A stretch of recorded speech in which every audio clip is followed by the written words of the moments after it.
All right. Let's all stand for the Pledge of Allegiance, I guess. Welcome to the special meeting of the Philipstown Planning Board here on Veterans Day. Cheryl, lead us in the pledge, please. Pledge allegiance To the flag of the United States of America and to the republic for which it stands, stands, one nation, one nation, under God, under God, indivisible, indivisible, with liberty liberty liberty and and justice for all. and all. Okay, all right. Well, welcome all. Happy Veterans Day. Cheryl, you want to call the roll? Sure. Kim Connor, Here. Dennis Gagnon, Peter Lewis, Here. Laura O'Connell, Here. Neil Toman, Here. Heidi Wendell, here, and Neil Zuckerman. Here.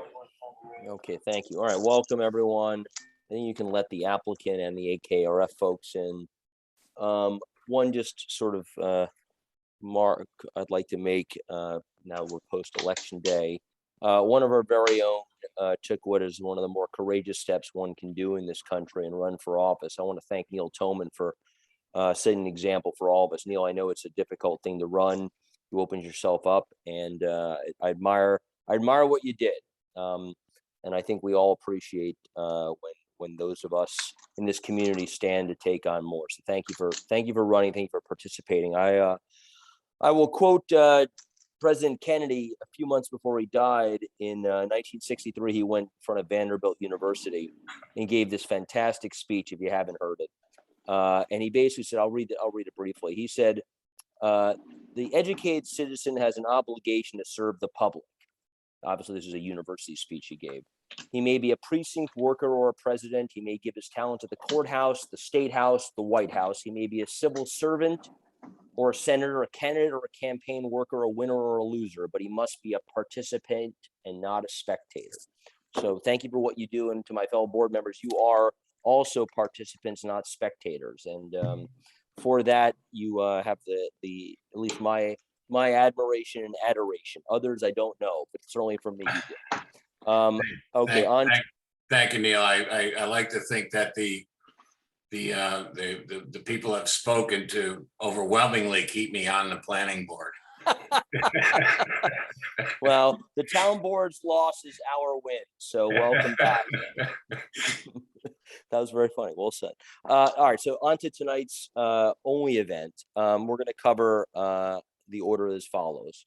I'm going to ask Steve Gaba to remind us, because the public has been very vocal about their lack of understanding of the process.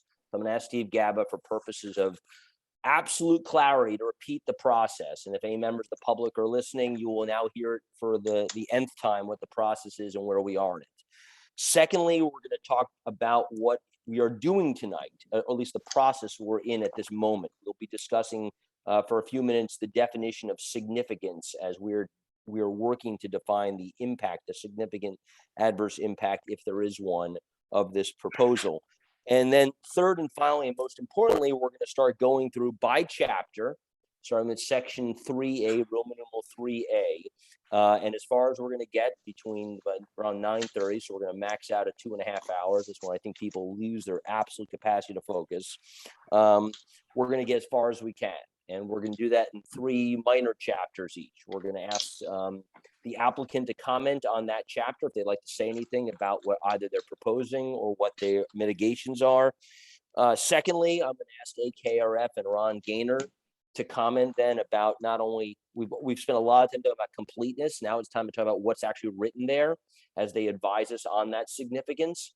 And thirdly, and frankly, most importantly, I turn to my fellow board members and myself, of course, to start sharing their views. Certainly can ask questions, but at this point, starting to share how they're seeing things related to significance. That's the plan for tonight. Dan, do you want to say something? Yes, thank you, Mr. Chairman. I appreciate the courtesy of the special meeting as always. I'm not going to say too much. I'm just looking for Mr. Johannesson to see if he is here. He is here, Mr. Hollis. I'm just trying to move him over. It's lagging. Good. Mr. Johannesson in his spare time is a Mount Kisco fireman, and he had a rescue mission retrieving a hunter who fell out of a tree stand, as I understand it, from my son, who was on the call as well. So he might be a little, he's sweaty but ready to go. So I'll just turn it over to Jan, and he can start off the outline of the order of march, as we would call it. But actually, but Dan, that's not what I said I want to do with the process. The process we're going to start with is I'm going to ask Steve Gaba. I just went through the process. Steve's going to talk about the process first. Okay. Then we're going to talk about significance. And then we're going to go to the chapters, of which you guys can start up with each chapter. So if you don't mind, I'm going to go back to, unless you have something else you want to say. No, I have nothing. Okay. Ready So to roll Steve, whenever you are. Steve, let's start on process, please. Sure. So for the public is clear in their mind where we are. Sure. The applications that are being submitted, leaving out a minor subsequent one that may go to the CB, there's an application for a zoning change to the Garrison Golf Plan Development District to allow the development construction of the Hudson Valley Shakespeare Festival and related development. There's going to be a subdivision. There's going to be dedication of some of the golf course properties and the like. In addition to the zoning change, there's an application for subdivision approval and site plan approval for the Hudson Valley Shakespeare Festival development. Before any of those applications can be substantively acted on, SECRA, State Environmental Quality Review Act, has to be complied with. Planning Board is lead agency for that process. So where we are now is that the Planning Board is going to attempt to complete the SECRA process.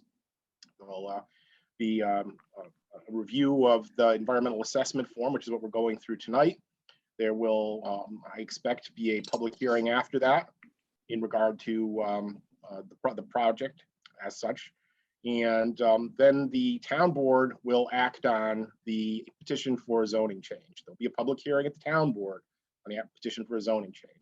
Assuming that the requested zoning change is adopted by the town board, the applicant will then return to the planning board, at which time site plan and subdivision application will be processed to completion. That too will, very likely at least, include a public hearing.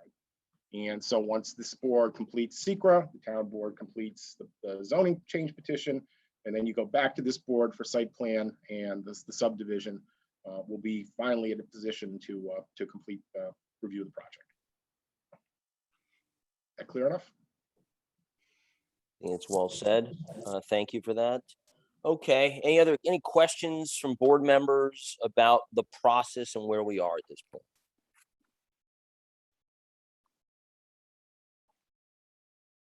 Okay, hearing none. Then let me turn to the second topic. So the purpose of tonight, the purpose of the SECRA where we're heading to is coming to a viewpoint as a board about whether this project presents itself to us as having a significant adverse impact on the environment. That's what we're assessing, one or more. That's really the litmus test. This board obviously does SECRA in many, if every one of our cases. The only time we've done a positive declaration was Hudson Highlands Reserve, at least in my memory in the decade I've been on this board. And that was a lengthy process. We are making those assessments, starting to make those assessments tonight. That's with the voluminous amount of work, and we appreciate the applicant and all your staff members doing on all these hundreds and hundreds of pages and studies. It's very clear you have a very clear sense of what it does for the community, and we thank you for your transparency in that. So I would like to have Steve and then AKRF provide some guidance to this board, and frankly for the public as they're listening, to how we are judging that significance. Clearly that's a term of art in the world of SECRA. So Steve, I'll turn it over to you, and then I guess either Chris or Aaron can comment from there. I don't know if, oh, there's Aaron. Hi. Steve, you go first, please. Sure. In terms of kind of a broad brush view of it, kind of an overview, in the SECRA process, the board looks at the details of the project in regard to a number of, and they're laid out in the environmental assessment form, different criteria or categories. And it makes a determination if the project presents any potential significant adverse environmental impacts.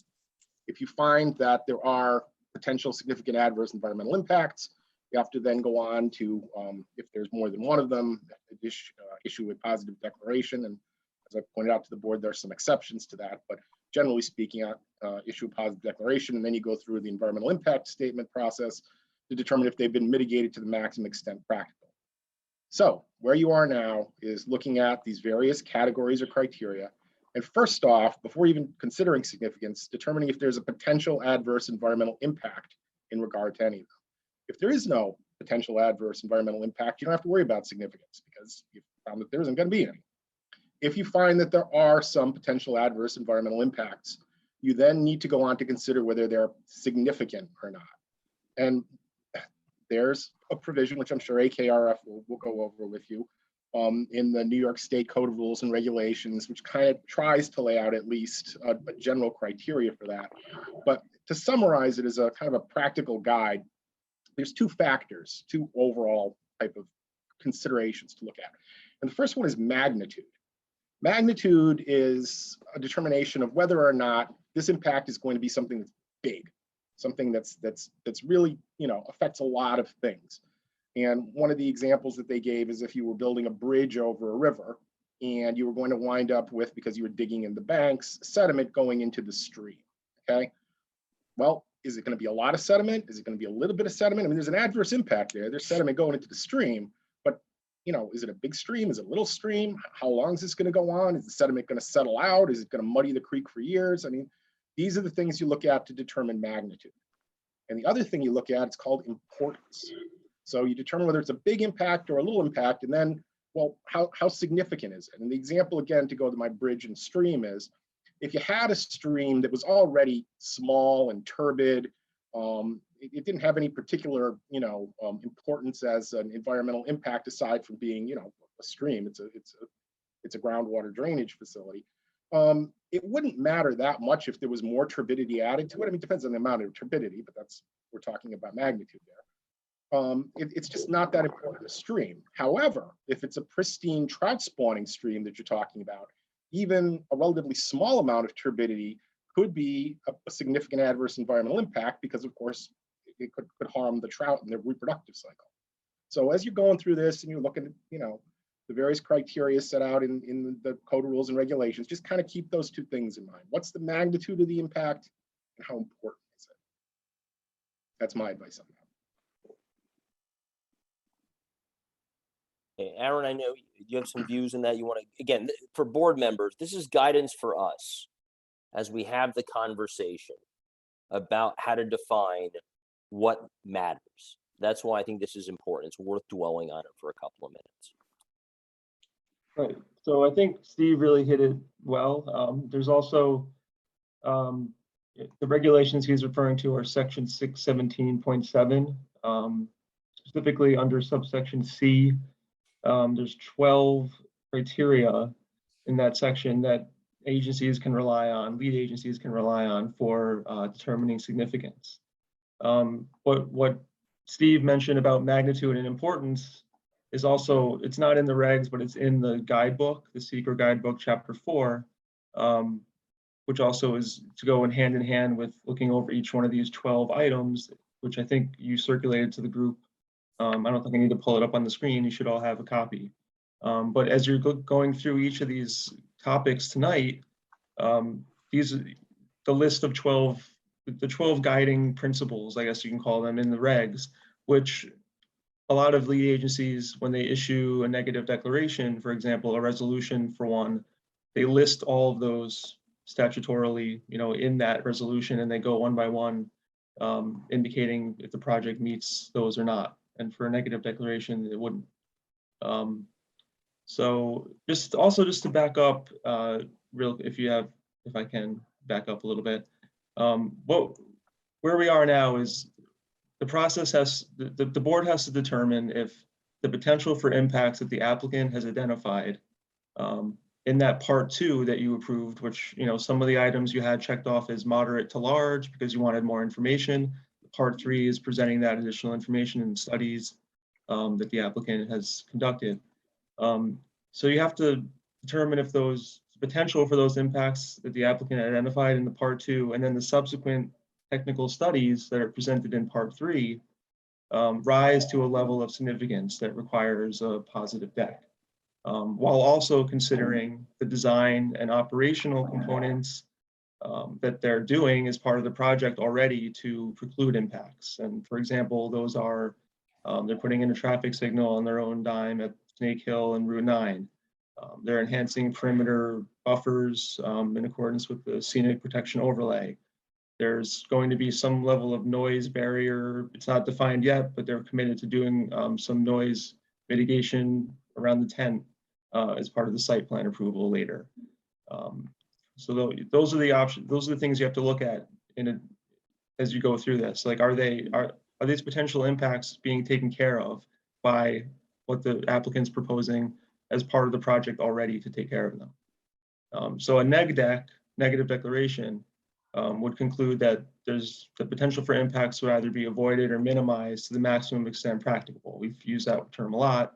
A positive declaration would express your conclusion that further environmental review is needed on one or more areas, and then an EIS would need to be prepared. And I think I should mention that it's important to point out that the scope and level of detail and analysis that would be covered in the EIS would likely end up pretty similar to what they've provided to you in this very long EAF, part 3. There's other requirements that an EIS would introduce procedurally, temporally, but the studies done to date would essentially be repackaged into an EIS format. So, ARKF has conducted a few rounds of review at this point on the scope and the content of the part 3. We felt that it's met the standards. We had some comments, but overall it's met the standards set forth by that part 3. And also keep in mind that the applicant or projects can be modified along the way in SECRA to avoid an impact that might be identified. And I think if we get into traffic tonight, I'm not sure, that can be discussed, because I think they are proposing a change to get rid of an impact that we identified for an offsite traffic intersection. So that's where we are. That you're taking this hard look at the relevant areas of environmental impact, and this determination of significance that you come to would have to express how you used the record of material to make that decision. So, and over the last year, you've taken a lot of careful consideration, in making sure that that part 2 was completed how you wanted it to be, and that they outline exactly what was to be studied in the part 3, and you accepted that, and they've presented it to you now. So, I think that's where we are. We're going to have to go through each of these significance criteria as you consider these topics. But I think Steve covered a lot about the magnitude and importance elements too, which are obviously a key to this too. Okay, that's very helpful. Thank you.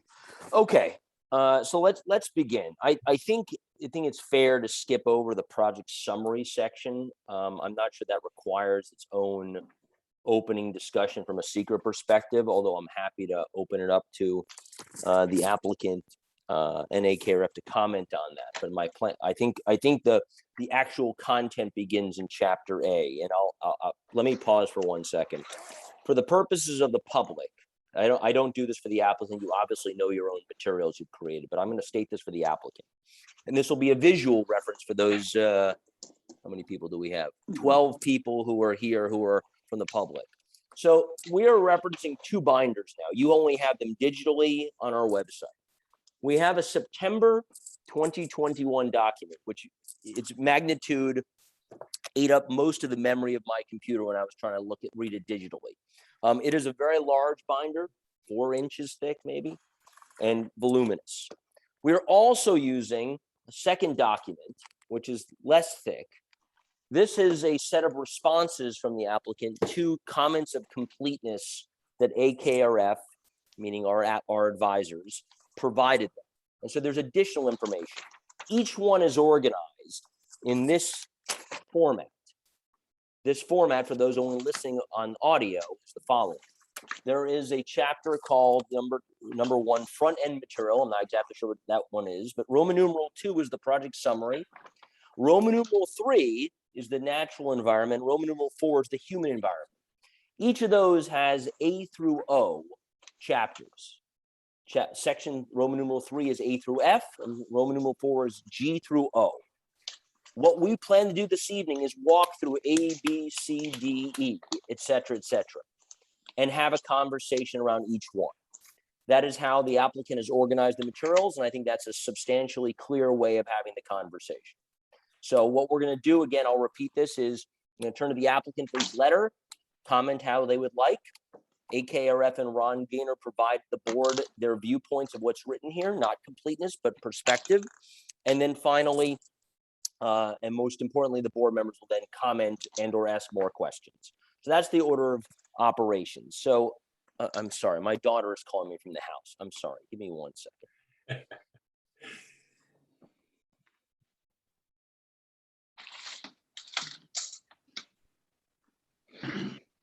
Teenagers, ladies and gentlemen. So, you know, you pick up if it's an emergency, but never is, of course. Okay, as I was saying, so section Roman numeral 2 is the project summary. I'm happy to have the applicant say any comments, but I think we're going to get usually started on section A. But Dan, if you have anything you want to say in the summary chapter, feel free.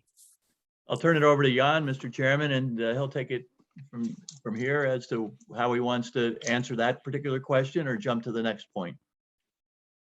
I have nothing really to add to the project summary. It just provides a description of the property, the zoning, the land use approval history, information about Shakespeare Festival, describes the proposed action phasing, describes the seeker action, and provides a list of required permits and approvals. So there's no evaluation of impacts. It's just really an overview of the project and overview of the various sections that follow. All right, and Ron and or AKRF comments on just the project summary section?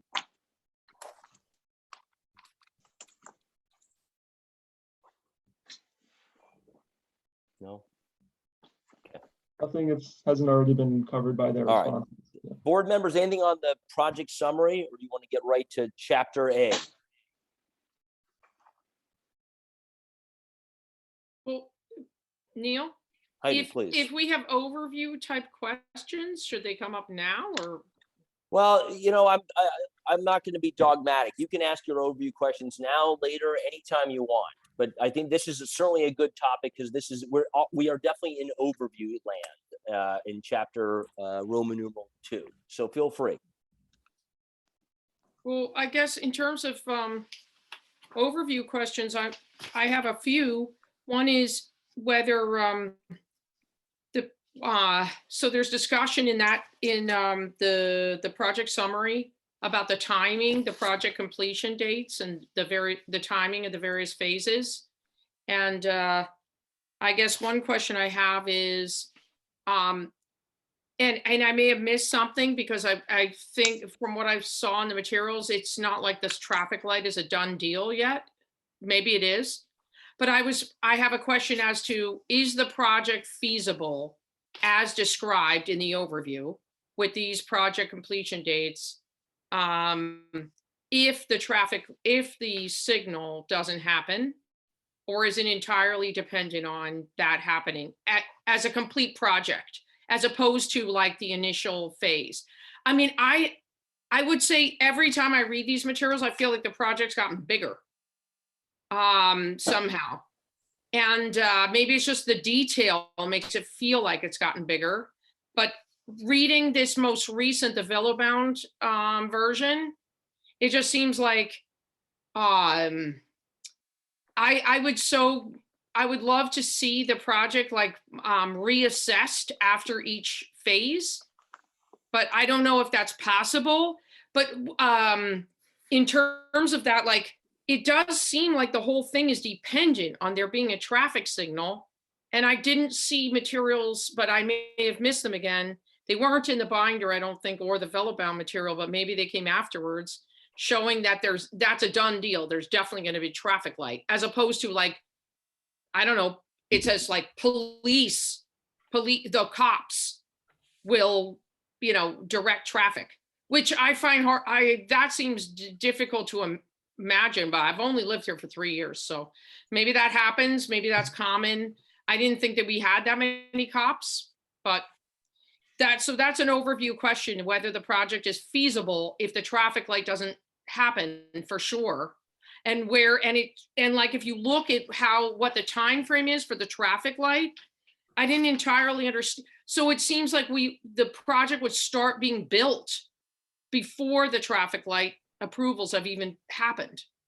So it just seems like there might be a reason for the project to have phased approvals, perhaps if that can be done, for like the first part to happen before the traffic light, before there's a certainty as to the traffic light, and then the rest follow thereafter. That, Mr. Chairman? Yeah, I think it's fine for, and thank you, Dan. Like, I think it's fine for you guys to answer. I think we can do it. Certainly, this is, I would call this a working session in the sense of we're trying to learn through it. And so if you have viewpoints to share, I'm fine with that. What I don't want to do is do a point counterpoint and everything a board member says. That was good. We're not gonna. That's gonna be that's not gonna be that productive. So, Steve, you No, have a I problem with think that? I see Steve's. No, okay. Your face is we scrunched get bogged up. down. We can cover that completely. No, in the no. Feel free to respond, Dan. What I don't want to do is say board member says X and you say minus X. I would prefer that we go in order and we can address that in the traffic session completely. Fine, that's fine. Okay. And point noted. Did we just lose Heidi? I think she's dropped off. No. She sort of did an Obama mic drop. She's done. That was it. You got it. Yeah, that was her point. Traffic light or not. You know, all right, got it. Yes, Sorry, ma'am. Neil. Can I No, just please, add one thing? I'm just rambling. Go ahead. So to Heidi's point, and I think maybe this will be a little helpful, is that, I understand what she's saying, but then I also do know that, the way that you've presented this is in a phased, execution. So there's like a phase 1, and then there's a phase 2, and there's a phase 3. So maybe there is, and part of the project description is that there is a check-in, so that, for example, if for whatever reason, if the traffic light does not happen, then, you as the applicant, or we as the applicant and approver, would then be able to go and reassess, right? And so things could potentially change. So I think that there is some language that could be inserted that just covers everybody in the sense of, instead of solely being dependent on an approval of a certain key point, that you would be willing to implement phase 1 if phase 1 is not 100% dedicated or committed to that traffic light. Phase 1 is okay, but then phase 2, if it is 100% dependent on the approval of that, and if it doesn't, then there is option B or option C or option D. The traffic light has been approved, and John Canning will talk about it when we get to the traffic section. And I think, as we've talked about, the board has asked us on earlier occasions for our 30-year vision, our long-term vision. And some of the things that are in the plan for approval, both for the amendment and then eventually the site plan, are things that the indoor theater, for example, that's not going to be built in the first phase. We've given you the different phases. It's not that we haven't come up with the phases, and the project hasn't gotten bigger. In many ways, it's gotten smaller with the gifting of a significant number of acres. But I think if going in the order that we, John Canning can jump in on this, but I think if we go in order, I'm confident we will answer every question to the board's satisfaction. Okay, so I think it's important to not let what Laura said dangle. So Steve, can you comment on, I guess, conditional approvals? So let's say things were made conditional. Is that, so first of all, is that something possible? My understanding was we approved the project or not a, and by the way, again, we're having a secret discussion here, ladies and gentlemen, environmental impact of what's in front of us. And so I believe we have to evaluate the project in front of us. And Yeah, you're we're not straying a little bit off course for your secret review, but to button this issue up, the project is going to include certain improvements, such as the traffic light, which are designed to avoid having adverse environmental impacts, or otherwise are just part of making the project run smoothly. And if the board approves the project with those elements as part of it, then they're not going to get a building permit, or at least not a CO, until those elements are in place. So if they were to get approval of this project with traffic light being, one element of it, whether it's imposed as a condition, or it's just something they're volunteering, it's part of their application. Look, they may be able to do infrastructure improvements and other things, but they're not going to be able to open unless and until that traffic light is either in place or bonded. So I really wouldn't worry too much about, things like the traffic light. I mean, if they say they're going to include it and they include it in the project, they will be bound to put that in before this project opens. Great. All right. Any other questions on the summary, overall project summary?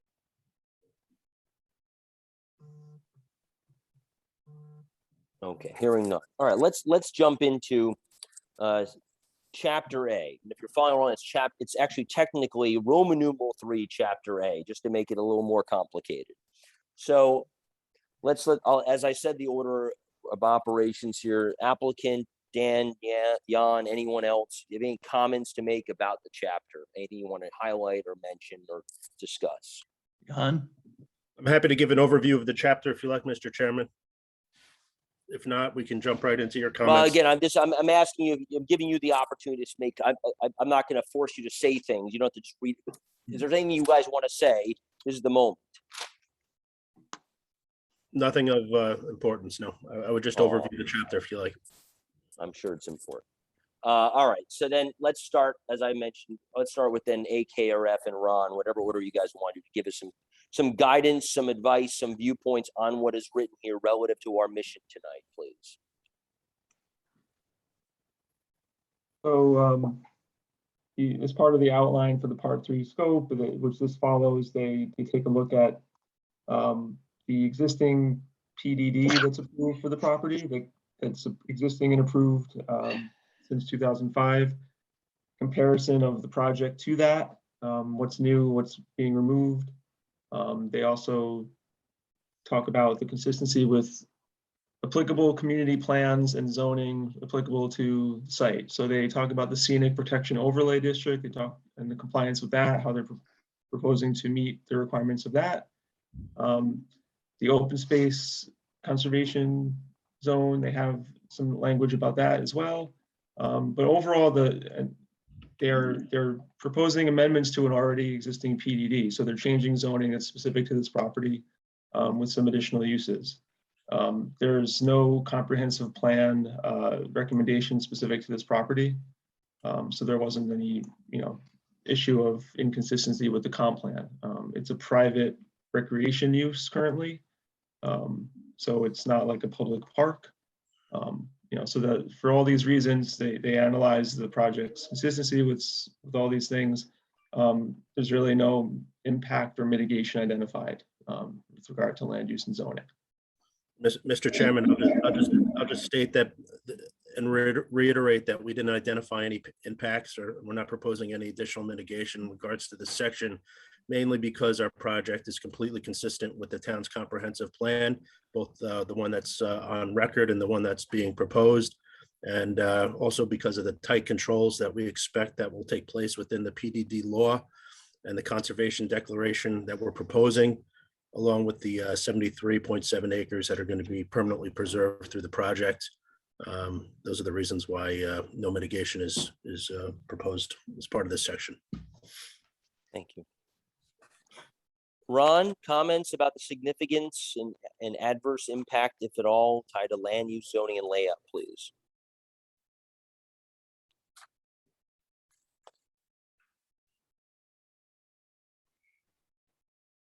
I have no comments on this section. Okay, all right, there you go. All right, board members, questions, comments, and opinions.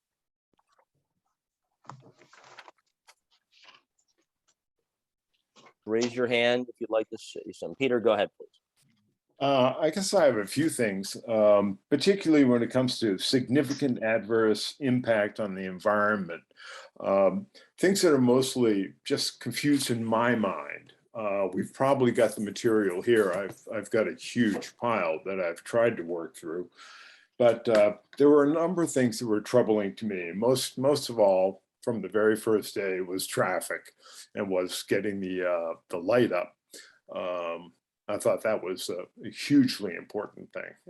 But I also feel that Snake Hill Road, which is a fragile and circuitous and kind of dangerous road, presents a little bit of a problem here. And I also think that a turnoff lane or some other type of multi-lane exit coming from the north into the main Route 9 entrance needs to be somehow addressed. Those are significant environmental, those are adverse impacts on our, what's happening with the traffic and what's happening with the safety of the roads. So I felt that was a little significant. I don't think that it necessarily entails a whole rewriting of everything, but maybe a more a deeper view of looking into that. I also had some problems with the parking in the facility. At one point in one of the smaller pieces that we were sent, on page 6, it mentioned 350 vehicles. Just counting the people, I mean, looking down the road a bit, counting the people at the tent and in the indoor and the pavilion, and then of course the whole Garrison layout, hotel, so forth. It didn't jive with me. 350 just seemed too small. And the kind of specifics of public access to the lands, which lands they do have access to. Are they going to be able to enjoy this ridge line, which really gets enjoyed by being on the ridge line? I'm sure some people enjoy it from Route 9, but it's much nicer to be up on it. So is that going to have any public access? Is that going to be off? That said, those three things that I thought were potentially adverse impacts, I want to say what everybody else has said, that I admire the Shakespeare Festival tremendously. I've gone to it for 20 years, 25 years. Responsiveness to the questions that have been put before them, both by the public and by the board, I think have been quick and thorough. And the sense of environmental sensibility is tremendous. And that's pretty much it. I think it's a special thing that we have in front of us, and we just need to iron out the significance. Mr. Chairman, if I could pop in for a minute, or Steve? If you don't mind, Neil, I apologize, but and Peter, well said, and those points are all very well taken as far as that goes.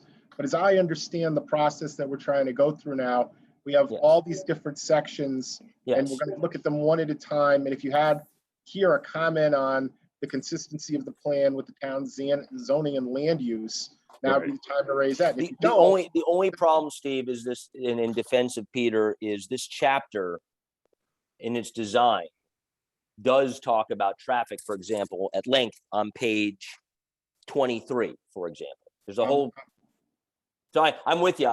It's a little impure, this chapter. So I hear your point. I'm not trying to come down on Peter or criticize him in any way, but I think that those are kind of traffic comments. And if somebody else has the traffic comments, hold them till we get to traffic, because otherwise we're going to be spending an awful lot of time trying to get through this. So let's kind of. Wait, Steve, are you saying that traffic is a relevant topic here? Sure. That was a joke. I was being a little funny. Oh. Okay. Well, point well taken, Peter. Thank you for saying that. Thank you for your articulateness. Other comments on, and I think we will spend a lot more time on traffic in a little bit here, especially when we get to chapter H. But any other comments from other board members on land use, zoning, and layout, please? Can I say something? Heidi, of course, please. Yeah. Well, I just want to say, I think 172 trees being cut down is a lot. I think that's in this chapter. I don't want to, I know we're supposed to just keep ourselves to this chapter. Look, go ahead, say whatever you got to say. I'm All not right, going to be a well, stool barn okay. here. So We're doing our 100 best to create a process, but go ahead. Go ahead. Yeah, I mean, a lot of areas overlap, so anyway, within this chapter, 172 trees.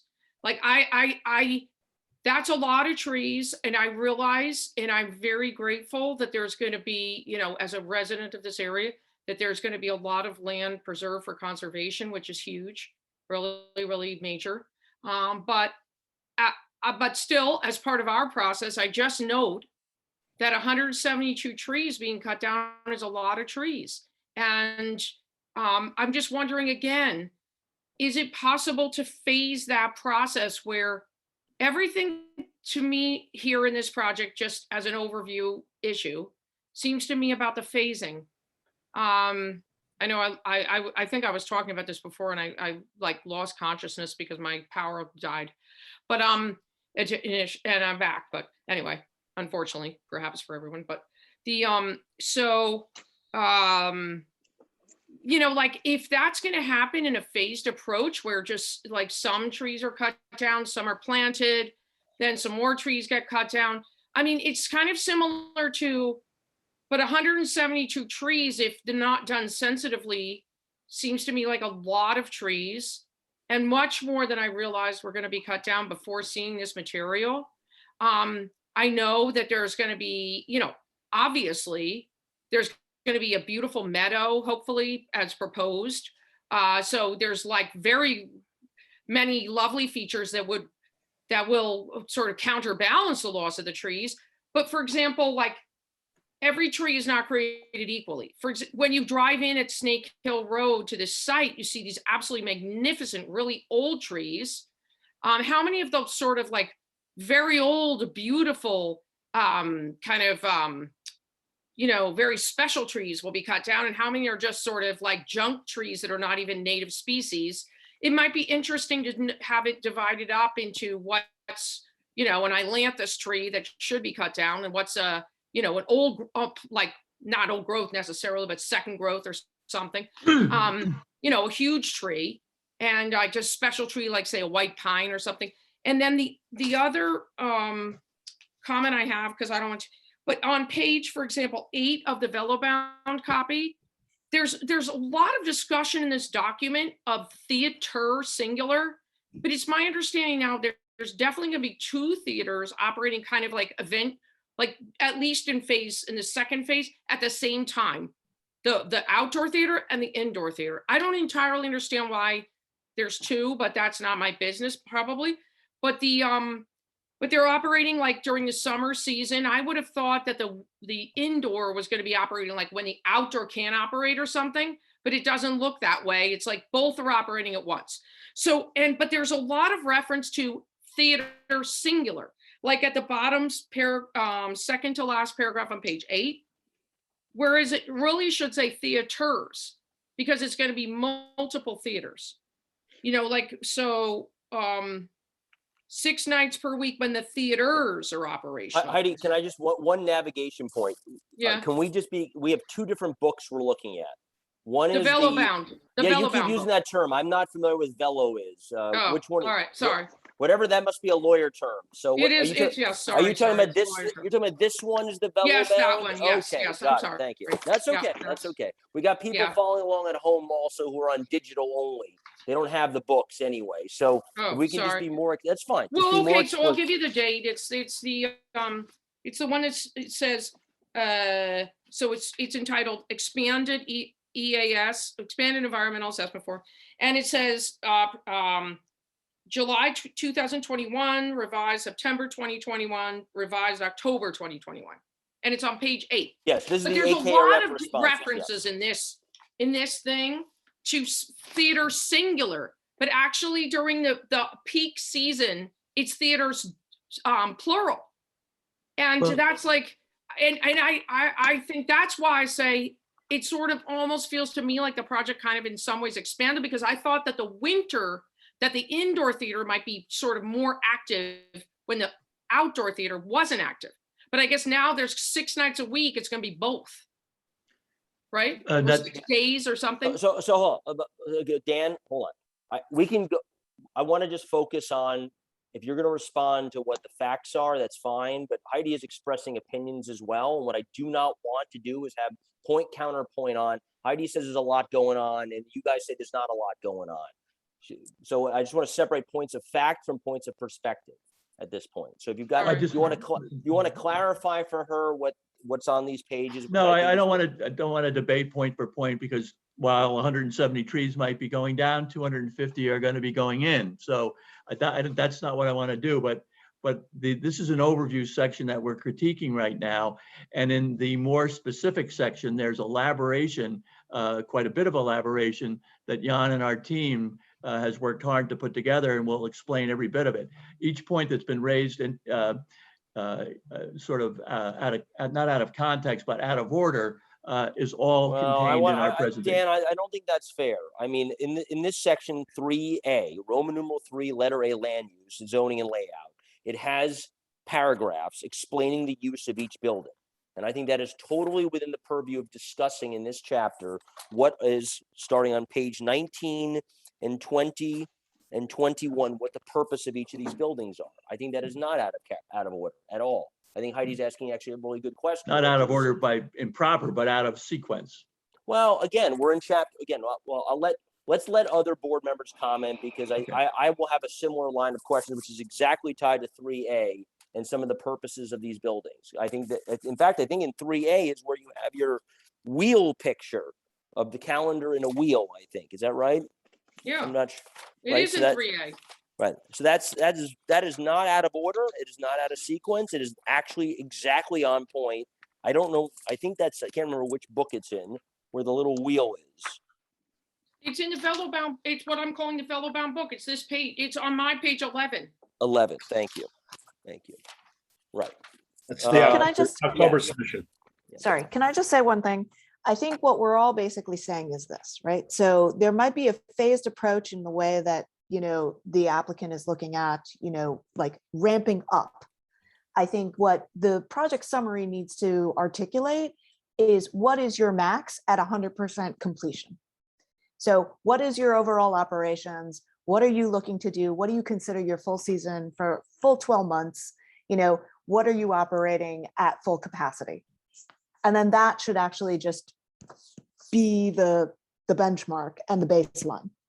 And so I think that there is a bit of confusion about like what we're going to be instigating in phase 1, what gets like executed in phase 2.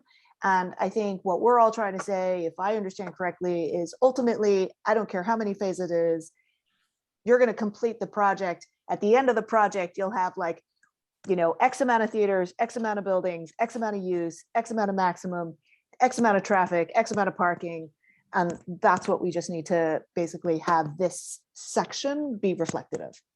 Perhaps Mr. McCallum can jump in for a second on the overview, that overview point. Sure, I'm happy to do that if that suits you, Mr. Chairman.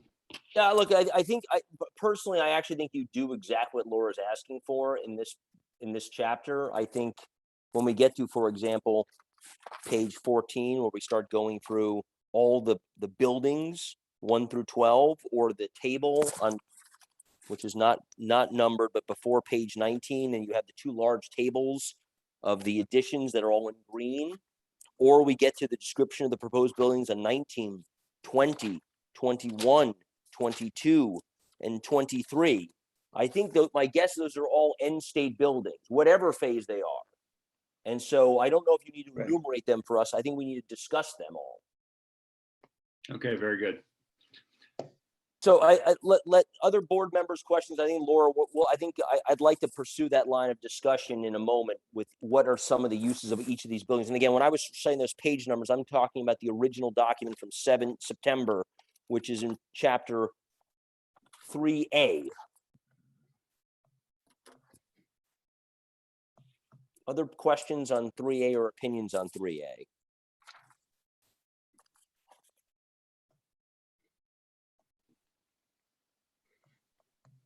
Okay, then I'll take the floor with some questions. So for page 9, so that's the first page of your document. Page 9 of the big binder, which is the original proposed, the EAF, you have a table here, table number 3. It says allowable uses within the RC zone.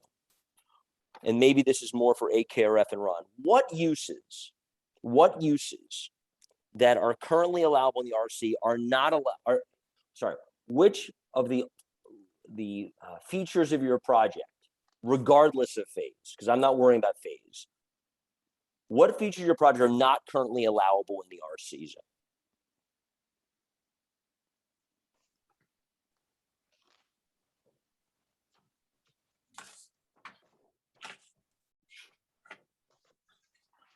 There are 26 allowable uses that you list on table 3. What is not allowable of all the buildings you're proposing and activities?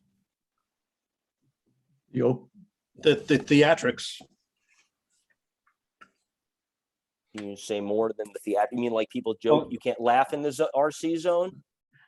Well, the performance, the theaters. Which ones of the theaters? Back to Heidi's question. Both of them. Performance theaters are not permitted use. In the What about the rehearsal space? Is that permitted use? That's another building. I would consider that myself accessory to the theater, the performance. Sounds like it's a separate. I think it's a separate building, but okay. And what about the pavilion? Is that an allowed use? I don't know that the pavilion's a use. I think it's a structure. Okay. Are there any other uses not allowed in the RC that you're proposing having? The artist lodging is part of the hotel function, which is a permitted use, but we spell it out in more detail in the proposed amendment to the PDD. The PDD is where the amendment is. Right. Sorry, can you restate that answer, please, Dan? I'm not sure I caught that. Sure. I'll repeat the question very clearly. What uses that you're asking for are not currently permitted in the RC? It's the PDD that we're seeking to amend. The PDD is the Plan Development District. That is what this area is zoned. Yeah, you kind of have to look at table 3 and then the list of uses that are permitted under the 2005 PDD on the following page for a real understanding of the uses that are currently permitted. Why don't you, well, let's augment the question. What activities that you're asking for are not permitted in either the RC or your amended PDD? What is not currently allowed? Part of this chapter is understanding how much significant change you're asking for. And I'm trying to understand this. I'm on the first page of the first chapter. The permitted uses that we're adding are a permanent open air tented theater. You're asking for. Correct. An indoor theater venue. The open air facility has 530 seats. The indoor theater venue has 225. Artist and guest lodging with a limitation on the number of keys, meaning actual units. An outdoor pavilion that will be available for both theater use and community events. A box office and welcome center are not permitted structures at present in the PDD. A concession facility and restrooms, picnic lawns, gardens, a production rehearsal facility, administrative headquarters. So it would be helpful to me to understand, and maybe that's what I can't tell if you're reading off what you want or what is not permitted in the RC or the PDD. Well, what we want is not, that's what we want that is not permitted. Okay, so could you write that down, please, for us? Because I feel like I see lots of lists of buildings, and yet I can't tell which list of buildings are permitted versus which lists of buildings are not permitted. Because to me, at least go ahead, please. I think you could find that on page 14. The list of uses proposed in the new PDD, 1 through 12. That's basically the list Dan just read off that is not currently allowed in the RC or 2000. But how could that be true since the restaurant has been operating, number 9, for many years? Is it not operating properly? Yeah, restaurant is actually a permitted use within the RC. Well, that's what I'm trying to understand. I'm trying to, again, it's not a trick question. I'm not trying to be a pain in the ass. Seems like a I'm trying trick to question. It is? It's not a trick question. I'm just trying to It understand. seems like a gotcha, Neil. I'm sorry. It I'm just trying seems to like a understand gotcha. what additional stuff they're asking for that's not already permitted. That's But Neil, what can the, I add something that's not on please, the Heidi. list, which is the STR use? Because I don't see that discussed, and I mean, STR has been a big issue, certainly here in Nelsonville, and I think in Cold Spring also, but it's, What's there's a- STR? What's STR? short-term rental, for short Airbnb-ing of the artist's residence Yeah, when the no. artists aren't there. Oh, That's The in this, hotel. That's it's not in the there. document. It's a hotel. It's a hotel use and it's a permitted Okay. use. It's a lodging Even though they're hotel. separate, they're like separate units, that's still considered a hotel? And we have committed that they will not be rented long-term to other than the artists who are in residence. We've made that commitment already several months ago on several different occasions.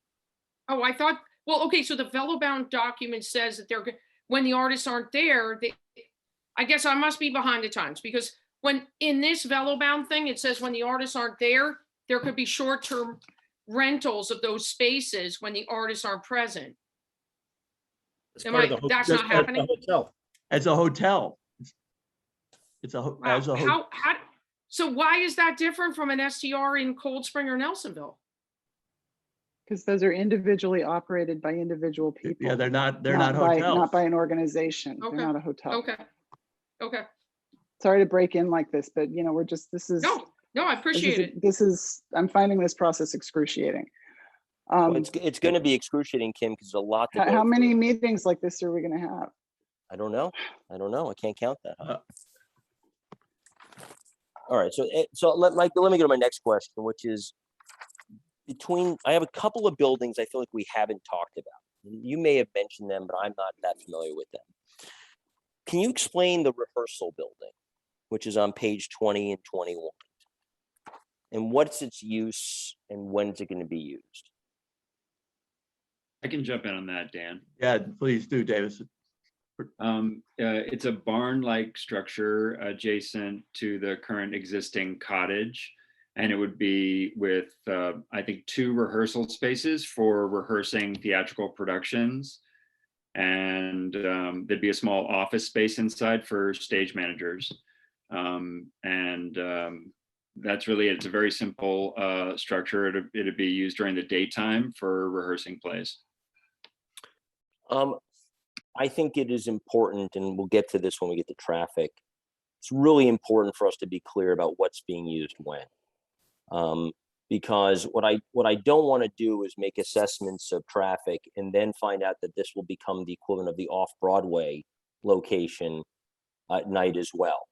Because it easily could be used as another event on a Saturday night or Sunday night or Friday night. So how are we defining the usage of this? You mentioned it's only for practicing for plays, but I really think it's important to be clear that when you're not going to use it, because again, I think more traffic will come from more uses. Yeah, that building is absolutely not designed as a performance space or for welcoming the public. It's for preparing the productions themselves. Okay. Let's talk about the pavilion a little bit, also on page 20.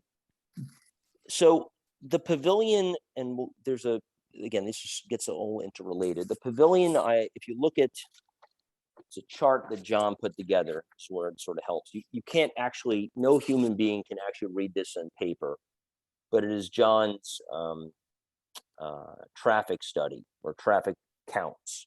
You can only really read it on the digitally. It's near the back of there's no page numbers, but it's Appendix E of the traffic counts. And it, in a footnote, says that the pavilion is not going to be used after May. If you follow the numbers, there's no traffic related to pavilion. The pavilion only has traffic in the winter months, 150 all the way through May, and then it doesn't get used after June.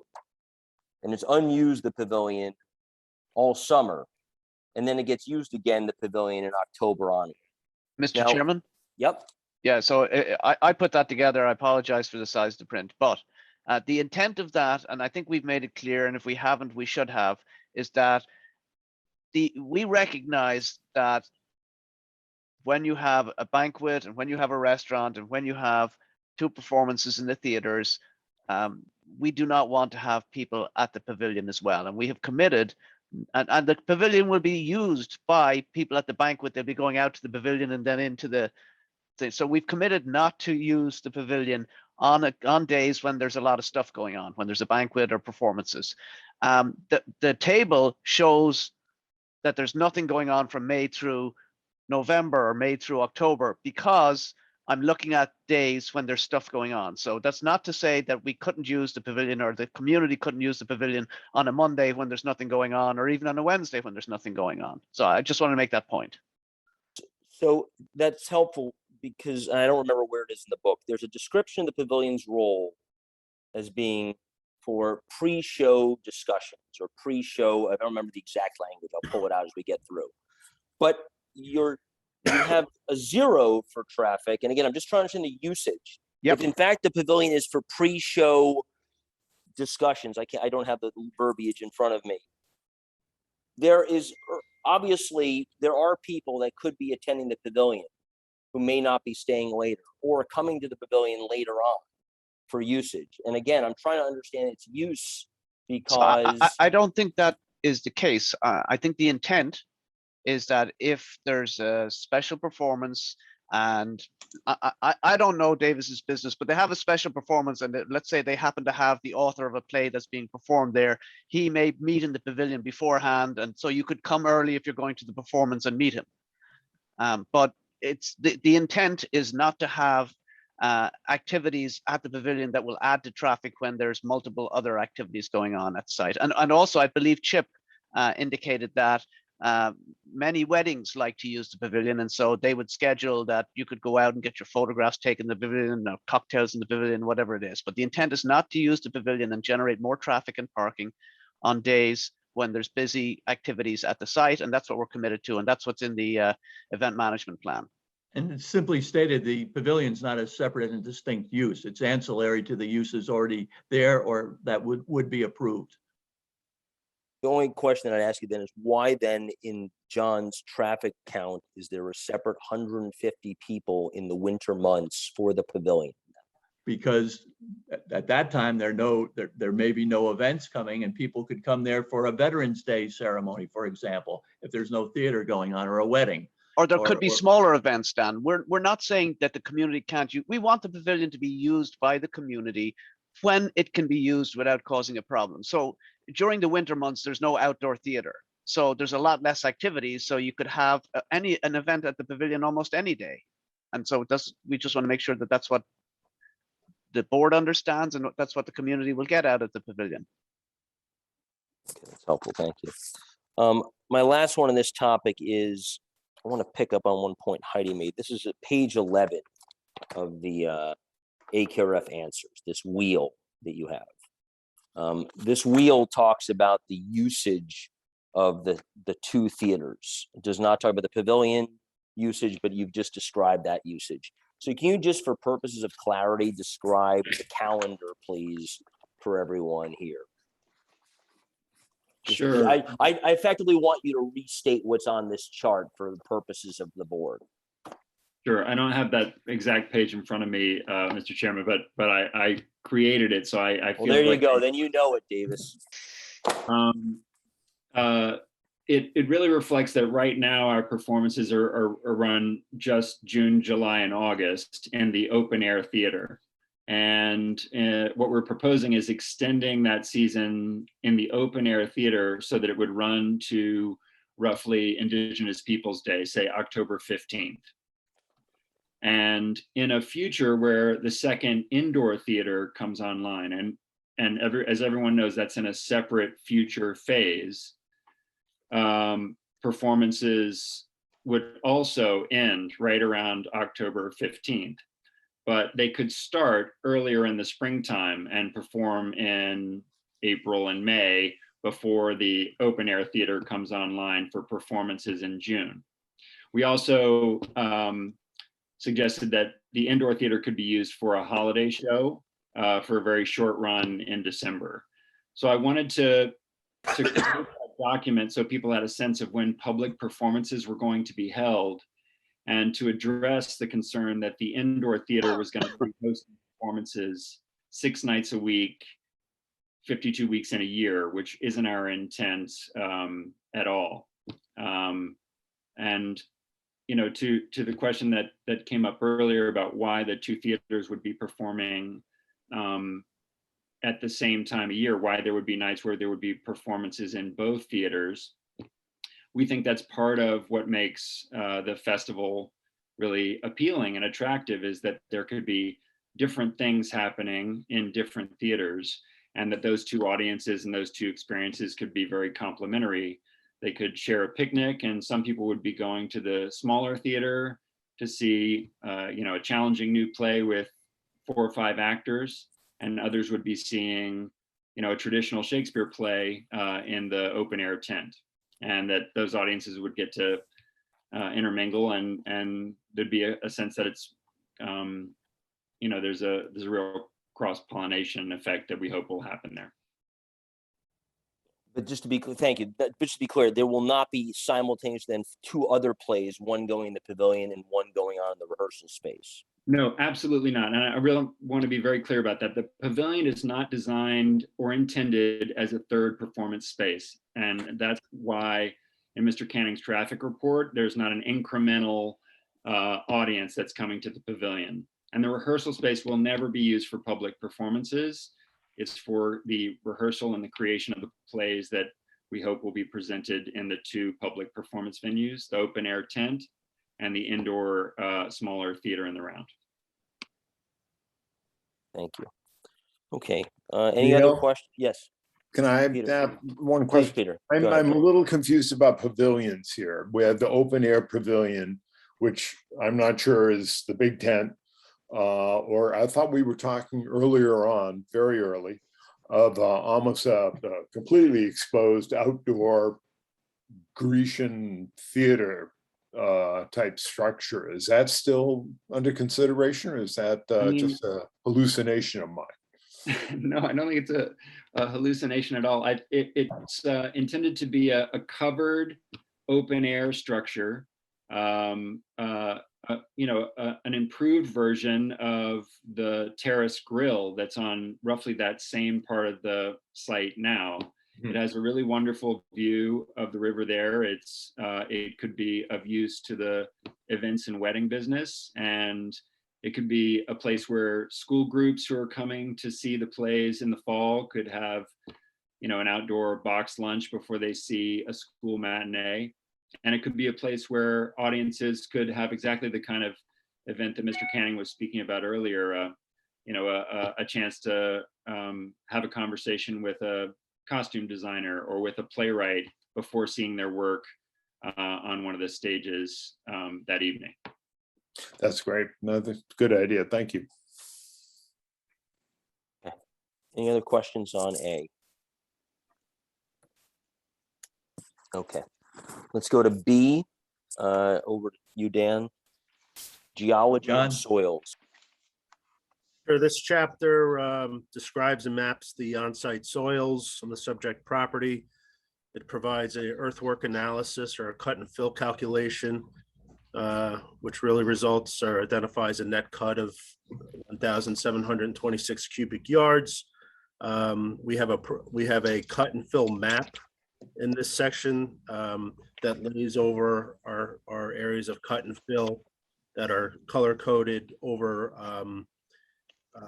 like the depth to bedrock. So you could see where we have areas of cut, you could see the corresponding depth to bedrock, which demonstrates that we really don't have any areas of cut that are going to be in areas that have shallow depth to bedrock.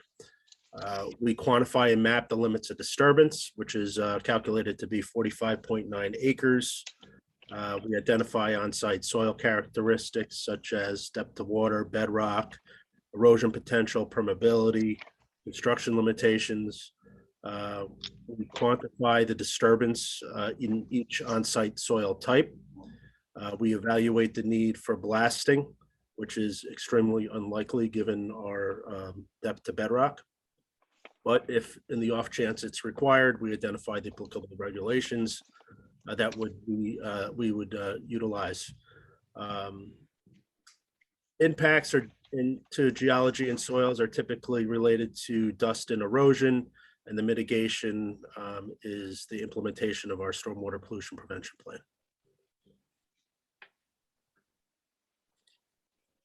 AKRF and Ron?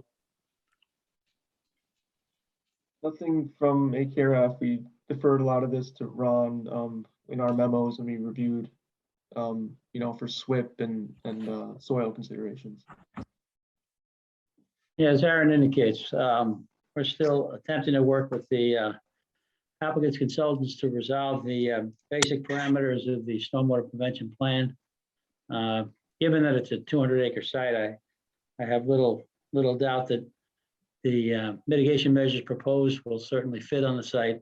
It's just a matter of assuring that they have proper sizing considerations, and so that's still in progress.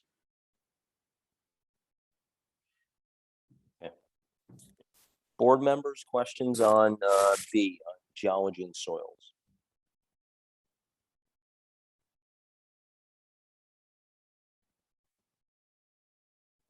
No one? So I have one question. 45.9 acres on page 28. Ron, could you just contextualize that for us in terms of other projects we've approved? It's hard to know whether that's a lot or a little in terms of significance. I honestly can't recall another project that would have that level of disturbance. Recognize that it's currently a golf course facility, so there's significant acreage to the property. But I can't define for you any prior projects that you have processed that would be of a similar magnitude. Mr. Chairman, if I could just jump in and just mention that the 45 acres is for the entire build out of the project if it was going to be built at one time. As you know, this is a 20-year plus phase project.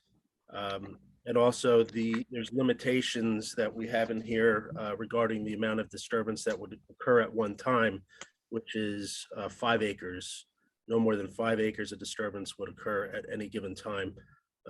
So I know it sounds like a big number, but there's not going to be 45 acres of disturbance occurring at one time. This is, that's the limits of disturbance for the entire project for the full build out if it were going to happen at one time. But we have controls built into the proposed action, which we've agreed to the 5 acre threshold. And just so I'm clear, on page 34, bottom paragraph, it talks about how, quote, the New York State DEC stormwater regulations require that no more than 5 acres of land be disturbed at one time unless a waiver is requested and approved by, I don't know who MS4 is. That sounds like a gang. MS4 is the town itself. The town of Philipstown is their own MS4. Okay, so the 5 acre limit is because that's the limit unless you get a waiver. Yeah, but we're not requesting the waiver. And we have we're going to have a phasing plan that shows how we can build out this project in 5 acre implementation or 5 acre increments. Increments. Thank you. Got it. Okay, good. Okay, chapter. Anything else listed on B? Heidi, please. So Jan, when you say 20 years, are you going back to the PDD, or No, I'm just saying that forward. He's talking about forward. Forward. 20 years.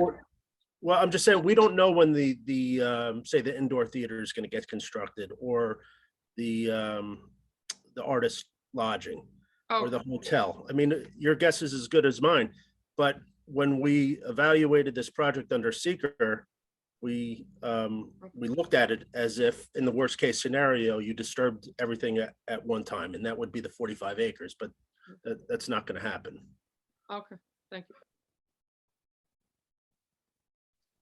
Other questions on or comments, opinions on B?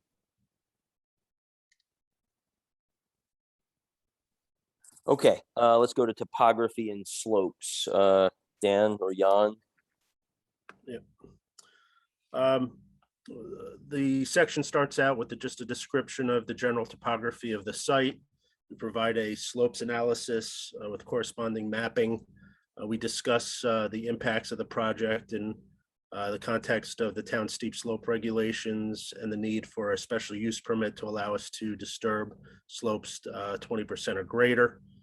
We illustrate the proposed development on a slopes map so you can identify where steep slopes will be disturbed. We discuss the amount of land disturbance that will occur at any one time, the 5 acres that I spoke about earlier. We provide a conceptual construction phasing schedule. We discuss how the golf course features will be modified to create a more natural appearance, naturalistic appearance. We describe the erosion and sediment controls that will be implemented during construction, the impacts that generally come from topography and steep slope disturbance generally resolve around erosion, and then that's the impact, and the mitigation will be the implementation of our stormwater pollution prevention plan. Okay. All right, Ron and AKRF. Yeah, again, our intent is to assure the board has clear understanding of areas that are regulated by the town in terms of steep slope. The documentation provided clearly illustrates those few areas that steep slopes will be impacted. So I think information is all available to the board to understand those considerations.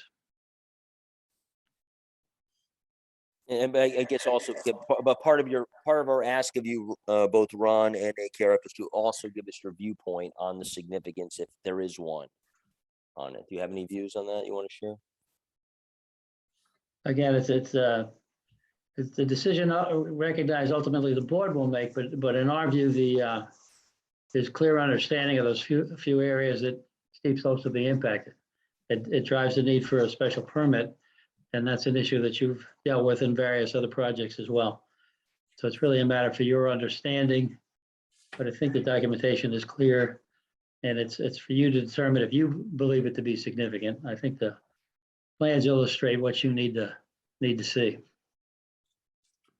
Okay. And I think dealing with a site that's, an improved, currently is improved as a golf course with a lot of flat areas, level areas that they intend to reuse. It would be different if this was, an undeveloped area with a lot of rolling hills that they have to be cut and flattened out. So I think, like Ron said, there's minimal steep slopes. They're impacting, they're trying to use the much of the golf course footprint as possible. Okay, thank you. Board members, questions on topography and slopes?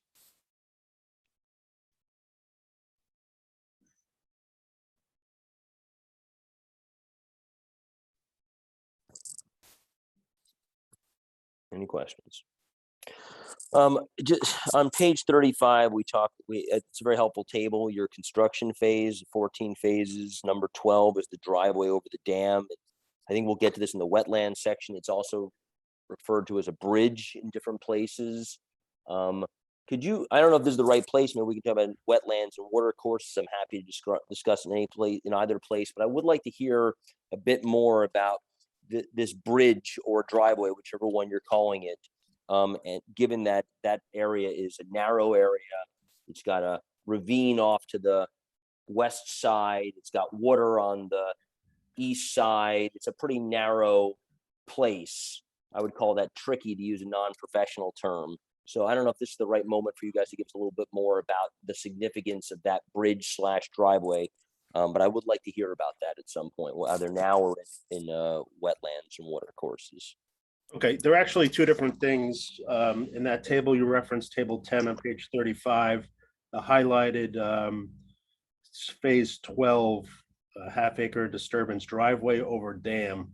That refers to the removal, but the potential removal of the existing asphalt driveway over the existing dam.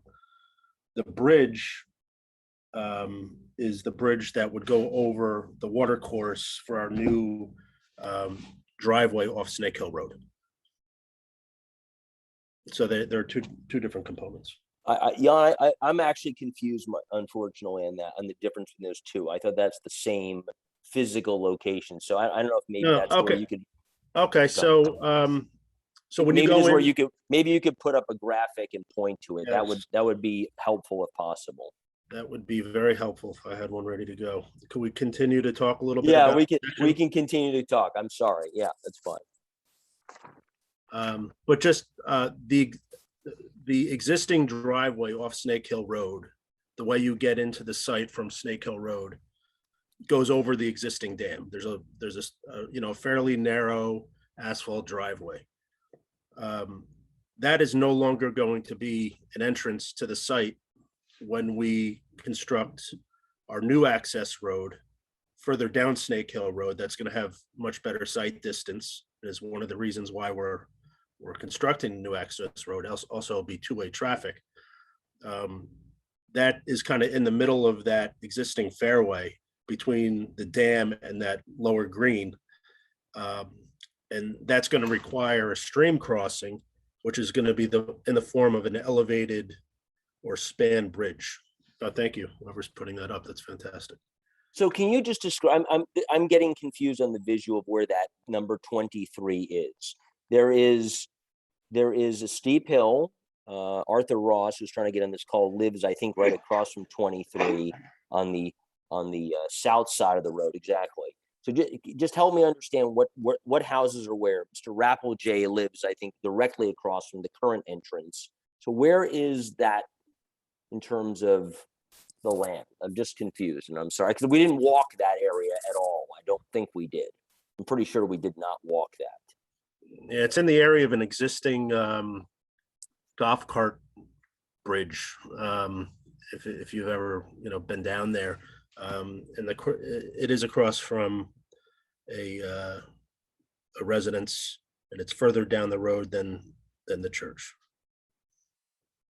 Mr. Chairman, if I could be allowed to share, I can show you an aerial photograph of it, both street level and aerial. Please, John, please. Okay, let me give this a try. Okay. So can you see the screen? Yes.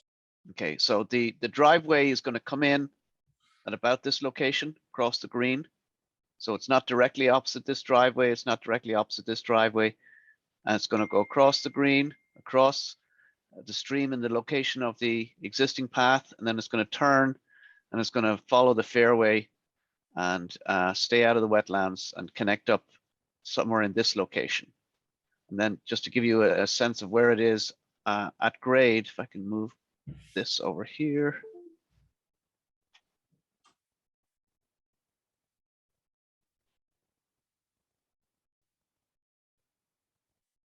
So that will be the view to the west. You'll have actually a better view from the driveway because you can see down to the bend where the road goes north. And it'll go directly in here. And then that's the view to the left, and there'll be some of these trees will be trimmed to make sure you've got the sight lines. But you can see all the way down to the existing. There's a sign for the existing entrance. So that's basically it. If there's anything else I can show you at this point. No, it's very helpful. How many feet higher is Snake Hill from that hole? That looks like at least a 20-foot drop. That would be a Glenn question. It is, there's a good drop, but I don't know what the number is. And that bridge itself is going to be a span bridge, so there's no direct disturbance to the stream. And some of the bridge itself on the fairway side may be elevated to avoid fill. Well, I'm going to embarrass myself and say I actually did not know that was part of the project. I really don't think I actually, if my fellow 6 board members caught that along the way, I apologize for being that far behind. So we haven't walked that terrain. Maybe we should talk about that bridge. We have not talked about that in much detail. Well, it came up initially as a recommendation from one of the board members, and then we studied it, and then we developed that plan. So are we going to see any pictures of what kind of bridges it's going to be? Because that's, I mean, I think in the example that just coincidentally, I suspect Steve Gabb was using as an example with significance, a bridge he was describing. And I would like to, I for one at least think that's a pretty valuable thing to understand if we're going to be installing a bridge. Being on the board of the MTA and on the committee of the bridges and tunnels, I'm sure this is not the Verrazano we're building here, No. but No. it would be interesting to understand what we're talking about, because bridge construction is not an insignificant topic. Yeah. And of course, Mr. Chairman, we've identified the location of the bridge, and we're trying to assess impacts of the bridge, but the final design, it has not been designed, but would be designed as part of your site plan approval process. So I'm not sure that we have like elevations of the bridge, so you'd understand kind of what it would look like. I guess all I'm saying, Jan, and tied to our purpose tonight and in Right. this process is the significance. Right. And building a bridge is not an insignificant task with footings and access distance, and you've got to be able to get up it and just blah, blah, blah, blah, blah. Right. So Yeah. I just don't So- know enough, and there's not much material in here to describe the bridge construction and its impact. And so that seems like something we kind of have to, and if I'm on my own, that's fine, but I think that's worthy of discussion. No, Neil, I think you're onto something here, because not only is it a bridge construction, but it's also a bridge over a wetland, over a water course. So I think there's a couple different things going on here. Yeah, Plus- we did. Go ahead, sorry. No, plus it's also tied to, I see the bridge and the dam are sort of, that goes sort of hand in hand here. If we're being asked to look at this through the seeker lens, we need to know, what are the abutments, what's the support structure, and then what becomes of the dam. And then how do you deal with that? You do have a note here from Tectonic, actually a couple of people that I've worked with before, good people, but that's not a small enterprise that you're talking about, trying to get your dam up to code, and then you're building this. So my take on it is, well, you've got a couple things here that I think would be useful to know more about if we're trying to make a secret determination. Why don't we take it one at a time? Let's go bridge and then let's go dam. Sorry, Neil, I didn't mean to interrupt you, but Please, Neil, I like Neil's. Keep going. no, let's Jan or Glenn, let's talk about one at a time then. Let's talk about the information that we don't have about this bridge and how that might impact our take on the Secor determination, and then let's go to the dam. What do we know and what do we don't know that might be things that we need to think about as far as the secret determination? Right. So I could just take a second here. I think I'm pretty certain. Well, first of all, I'm in Virginia and I don't have a set of plans in front of me, but John's 20-foot estimate of that bridge span is I think pretty good. And I'll ask Margaret to jump in there in a second. But I think we had like 0.06 acres of disturbance associated with the wetlands, and essentially the bridge is designed to virtually span the creek and the wetlands in that particular area, so that we do an absolute minimum of damage to it. And then of course the design will have to worry about erosion and protecting the side slopes of that. So that's being taken care of.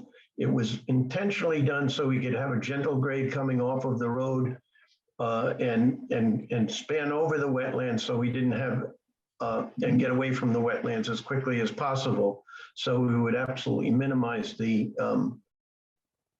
impacts, and we would then provide, as somebody mentioned before, a two-way route that would allow traffic both in and out, would improve the sight distance in both directions.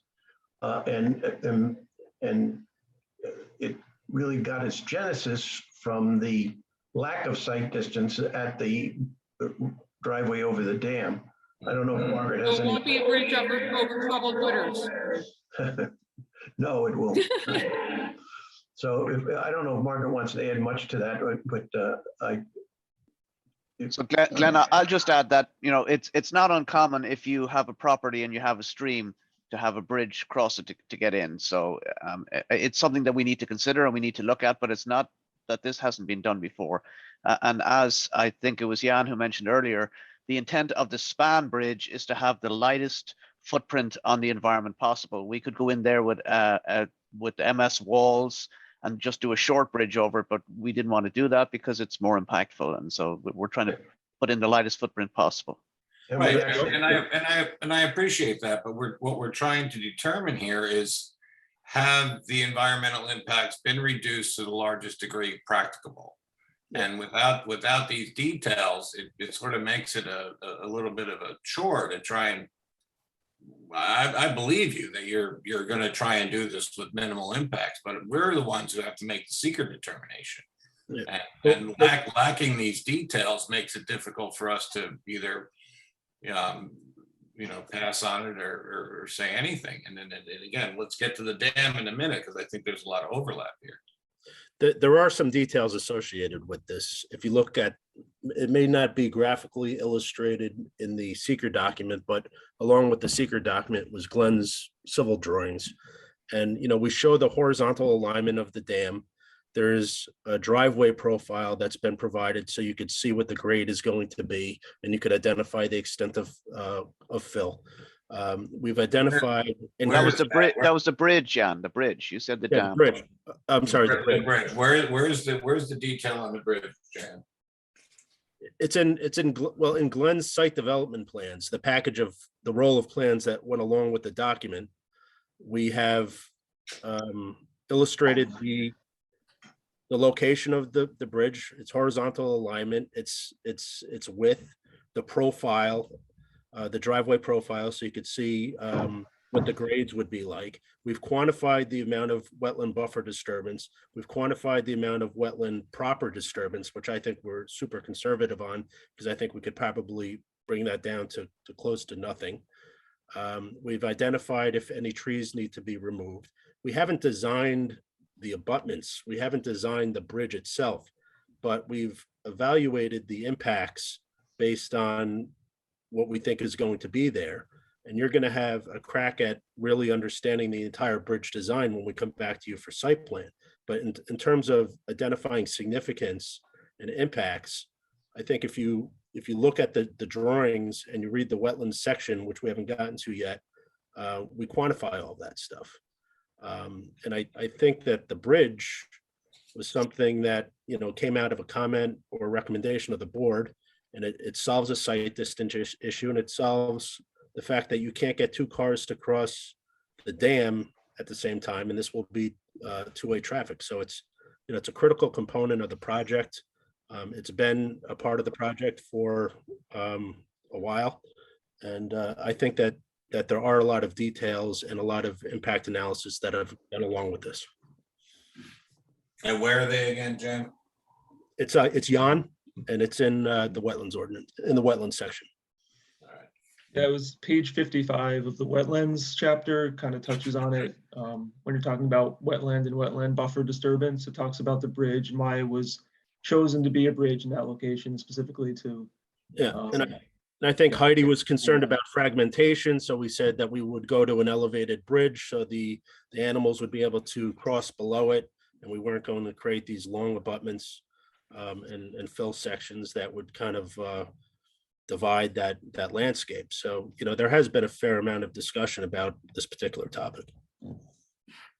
It would be helpful. You guys spend a lot of time putting in a lot of pages like this one.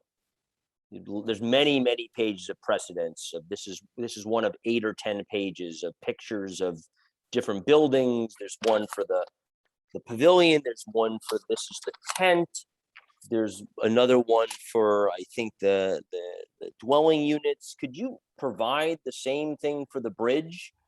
Because if you look at figure exhibit 23, we provide that. And sorry, exhibit 23 is what page, please? Well, it's in the wetlands section because this is okay. really Wetlands section. Yep, that's fine. So wetlands section E, page, which one? Sorry again. Exhibit 23. Yeah, I mean, we've gone to the extent of providing a planting plan to, to mitigate the buffer. No, I'm asking about the bridges. Do we have a pictures of the bridges is what I'm asking, of the different kinds of bridges? Similar, all I'm saying, I'll be very explicit again. We've got all these pages of pictures of what the tent would look like. We got pictures of pages of what the pavilion would look like. Do we have pictures of what the bridge would look like? We don't have a side view of it, no. Okay. We kind of need that, yeah. I think it would be helpful for us to We'll plan contextualize after them. page. Go ahead, Dennis.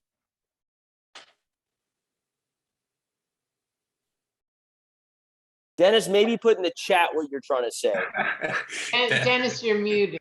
The plan after page 56, I think is what he, right? If you're looking at the binder, the September binder, it's the figure after page 56. It's exhibit 23. Yeah. So can I just say something? So let me just ask this in a very different question. So I get it that the bridge is not designed. And I get it that, we're not going to ask for a design bridge because that's going to come back in the site plan. But just to be fair, you're making assumptions of disturbance, based upon, an assumption.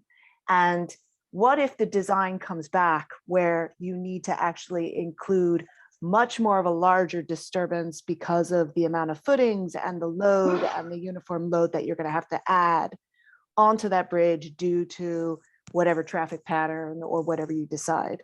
So I guess my question is, I get it that we want to try to absorb the minimal impact, but I guess, should we not be considering the fact that there is a potential that there could be a larger impact to this? And the design could push it. I think that we've been conservative in our numbers of when we're evaluating impacts to the wetland buffer and wetland proper. And I think that if we came back at site plan with a fully designed bridge and the numbers were significantly different, the board would then have to be in a position as to determine whether that difference was significant enough to reopen seeker on that particular item. But, we have looked at this. We have made assumptions, certainly. We've been conservative. We put real numbers in the document as relating to wetland and wetland buffer disturbance that we know that we're going to be held to.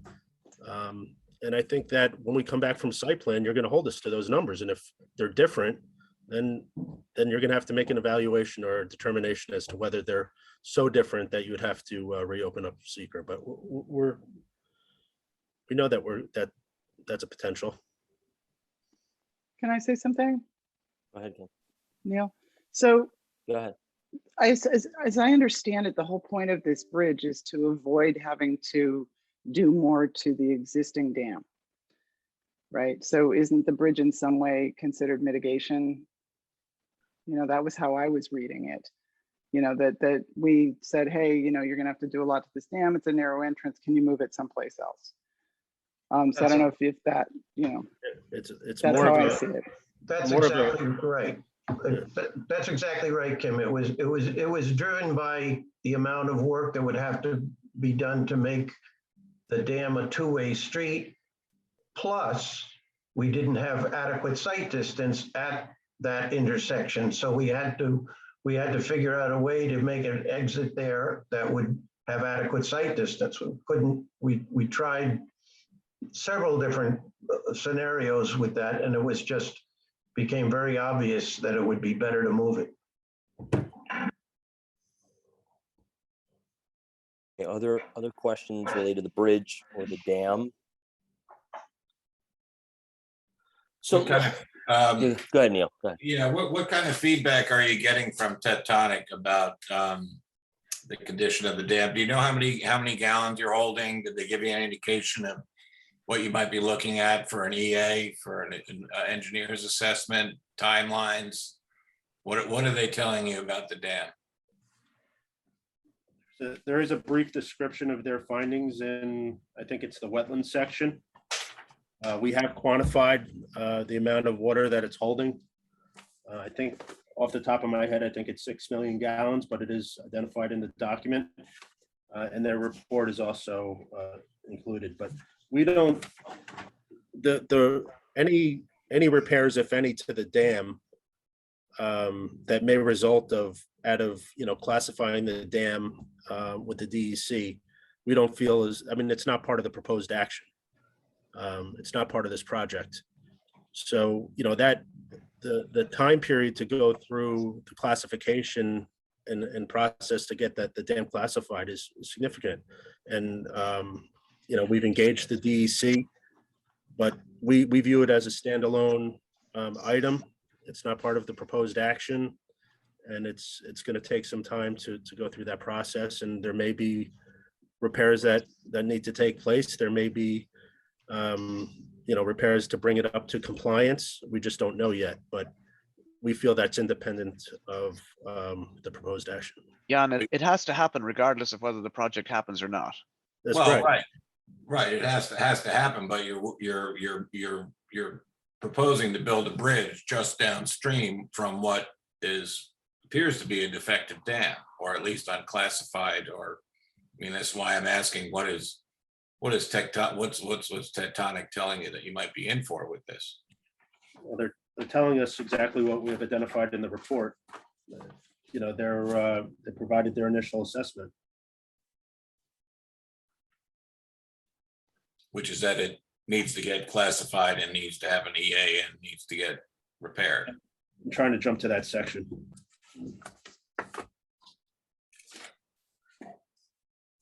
I think you're right, Jan, that it does need to be classified. I'll give you some time to find it there. It does need to be classified. It's not in terrible shape, but it does need some improvement.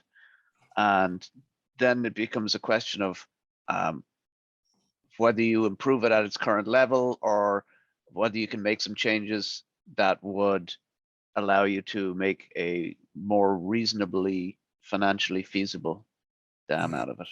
Jan, I've got it. I've got the Tectonic report as Appendix F of the, to use Heidi's phrase, the vellum-bound document. Yeah, and we have a description of the dam on page 56 of the September version. And they have identified that the existing outlet have been compromised. That's the extent of, that's the repair that may potentially need to take place. So your contention is that this is outside the scope of this seeker? Yes. Yeah. So Ron or AKRF or even We're Steve, not, can you we're comment not, on that? we're not using the dam. We're taking the traffic completely off the dam and we're putting it on our new bridge. Tectonic hasn't told us that the dam is going to fail and it's going to. That's never the case. It's never the case. So, I mean, if we were continuing to bring traffic over the dam as it is today, or we were going to widen it, I can understand how it could get wrapped up into the proposed action. It would be part of the proposed action, but we're specifically removing that component of the project and building a new bridge. So I don't see how they're related. The classification has to take place. Because Jan, in the aggregate, the bridge and the dam in the aggregate are a large slice of your environmental impact pie. And to say, well, that's not an issue, and then this isn't an issue, I'm not feeling great about this. So well, I'm not saying it's not an issue. I'm just saying, gentlemen, take a break. Oh, stop. Steve, and maybe start with Steve Gaba. Steve, can you opine, if you feel comfortable at this point, on the relevance of the dam's condition to our secret determination, please?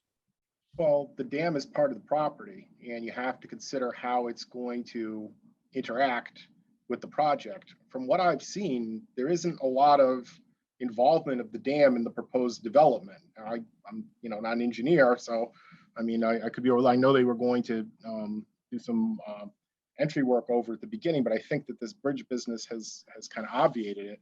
To be honest with you, the way I viewed it was that since the bridge will be downstream from the dam, it might be a site plan issue that you would look into, because you want to make sure, God forbid, that the dam bursts, you don't wind up with the bridge getting washed out, especially if there are cars on it. But in terms of secret review, I did not really view it as being at all a significant issue in your secret review. But again, you know, if there's some interaction between the dam and the proposed development that I'm overlooking, maybe Ron or AKRF can speak to that. As far as I can tell, they're not proposing to discharge stormwater into the wetlands or the stream that, you know, that goes into the dam. They're avoiding those. And, you know, as far as I can tell from discussions that we had, you know, from the beginning on reviewing this, that this change happened, I think it was over the summertime, when they presented a different plan. It just shows that it's an example of they found an issue. If they were to use that access where the dam is for traffic, it was compromised for one. There was a site distance issue also. So they changed the project to kind of get out of that impact to improve the condition. So I think it's an example of modifying the project as part of, as we're going through the process, to avoid what could have been a more significant impact in having to work on that dam to provide traffic going both ways.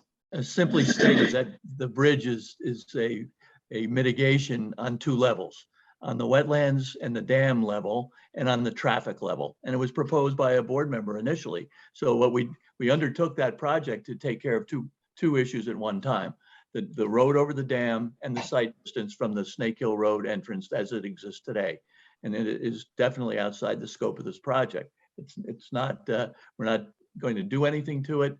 The DEC has the jurisdiction over this at the moment, and no other approving or reviewing body. And we're not ignoring it.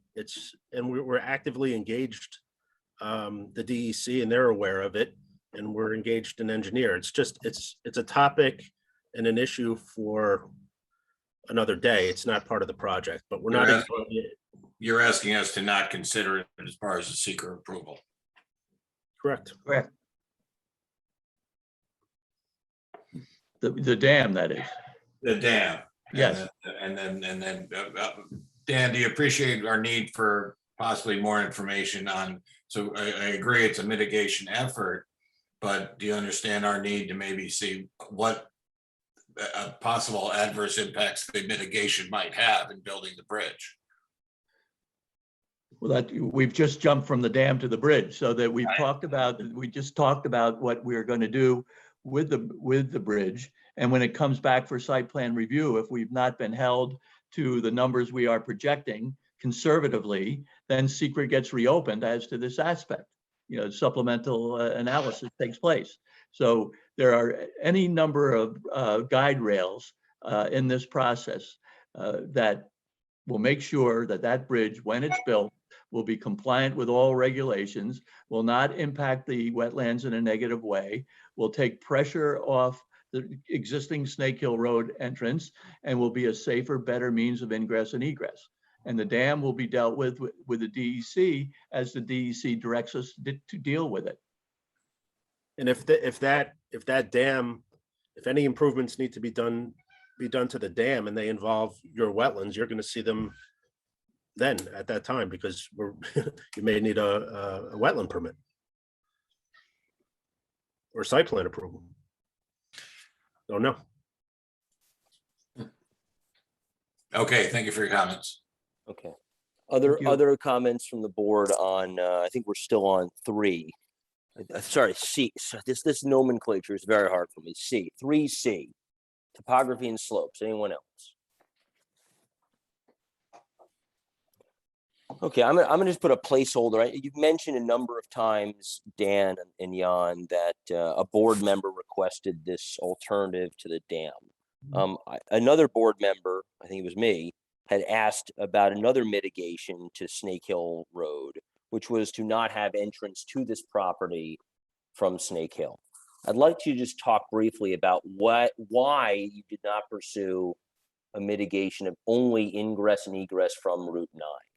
And I'm happy to cover that in traffic if you'd like. Why don't we wait for that? Mr. Canning would be the proper authority on that. We asked the question. I'll be quick on that, and then we can put it to bed, I hope. So This site currently has 2 active driveways. There's also a driveway out to Phillipsbrook Road. We are providing more activity on the site than is at Boscobel, which is a single driveway. Route 9 is an extremely busy roadway, and it's difficult to make left turns out of it. And we're proposing, as part of the project, traffic signal at the intersection of Snake Hill Road with Route 9 and Travis Corners Road, which the DOT in their communication has indicated that meets the warrants. We still have to file the detailed plans, and they have to approve that the design plans comply with their standards. And the goal is to get the signal installed, hopefully before the beginning of the 2023 season, and that's going to be an obligation of the project. So that signal will allow traffic to get out onto Route 9 in a much easier, safer manner than during the busiest hours than on Route 9, the Route 9 driveway, which is part of the reason that we have intended to keep both driveways. It's because we have more activity and because we now have a safer signalized access to Route 9. That's helpful. Thank you. Thank you. Okay, ready for D? Yes, sir. Over to you, Dan and Jan. Vegetation and Wildlife, 3D. Okay, for this particular section, we rewrote the entire section, and it's included in the October submission. So for the purposes of this section, if you had both books in front of you, it's probably best to have the October submission, just because we ended up rewriting the entire section. But the section Vegetation and Wildlife is really based on an ecological assessment that was conducted on the property by Resource Environmental Solutions, RES. Their report is contained in Appendix D. RES physically walked the property on 2 occasions to obtain field data in the spring and the late summer. They documented on-site flora and fauna and characterized the on-site ecological communities and habitat types. Their report includes a list of observed plants, mammals, birds, reptiles, and amphibians. They identified, mapped, and described 12 ecological communities, or what they call management units. Most of the land disturbance, nearly all of it, is taking place on lands that are previously disturbed and which are considered or contain fairways, greens, and tee boxes and other golf related features. It's MU7, Management Unit 7 is where nearly all of our disturbance and development is taking place. The ecological communities map is included, and we lay over the limits of disturbance, the 45 acres of disturbance over that map, so you could see that, you know, nearly all of the development is occurring in that MU7, which is the golf course. We provide an evaluation of habitat fragmentation. We provide results from our consultation with the New York State DEC Natural Heritage Program and the U.S. Fish and Wildlife Service, and we identify potential protected animals and birds of concern based on those our consultation with those agencies.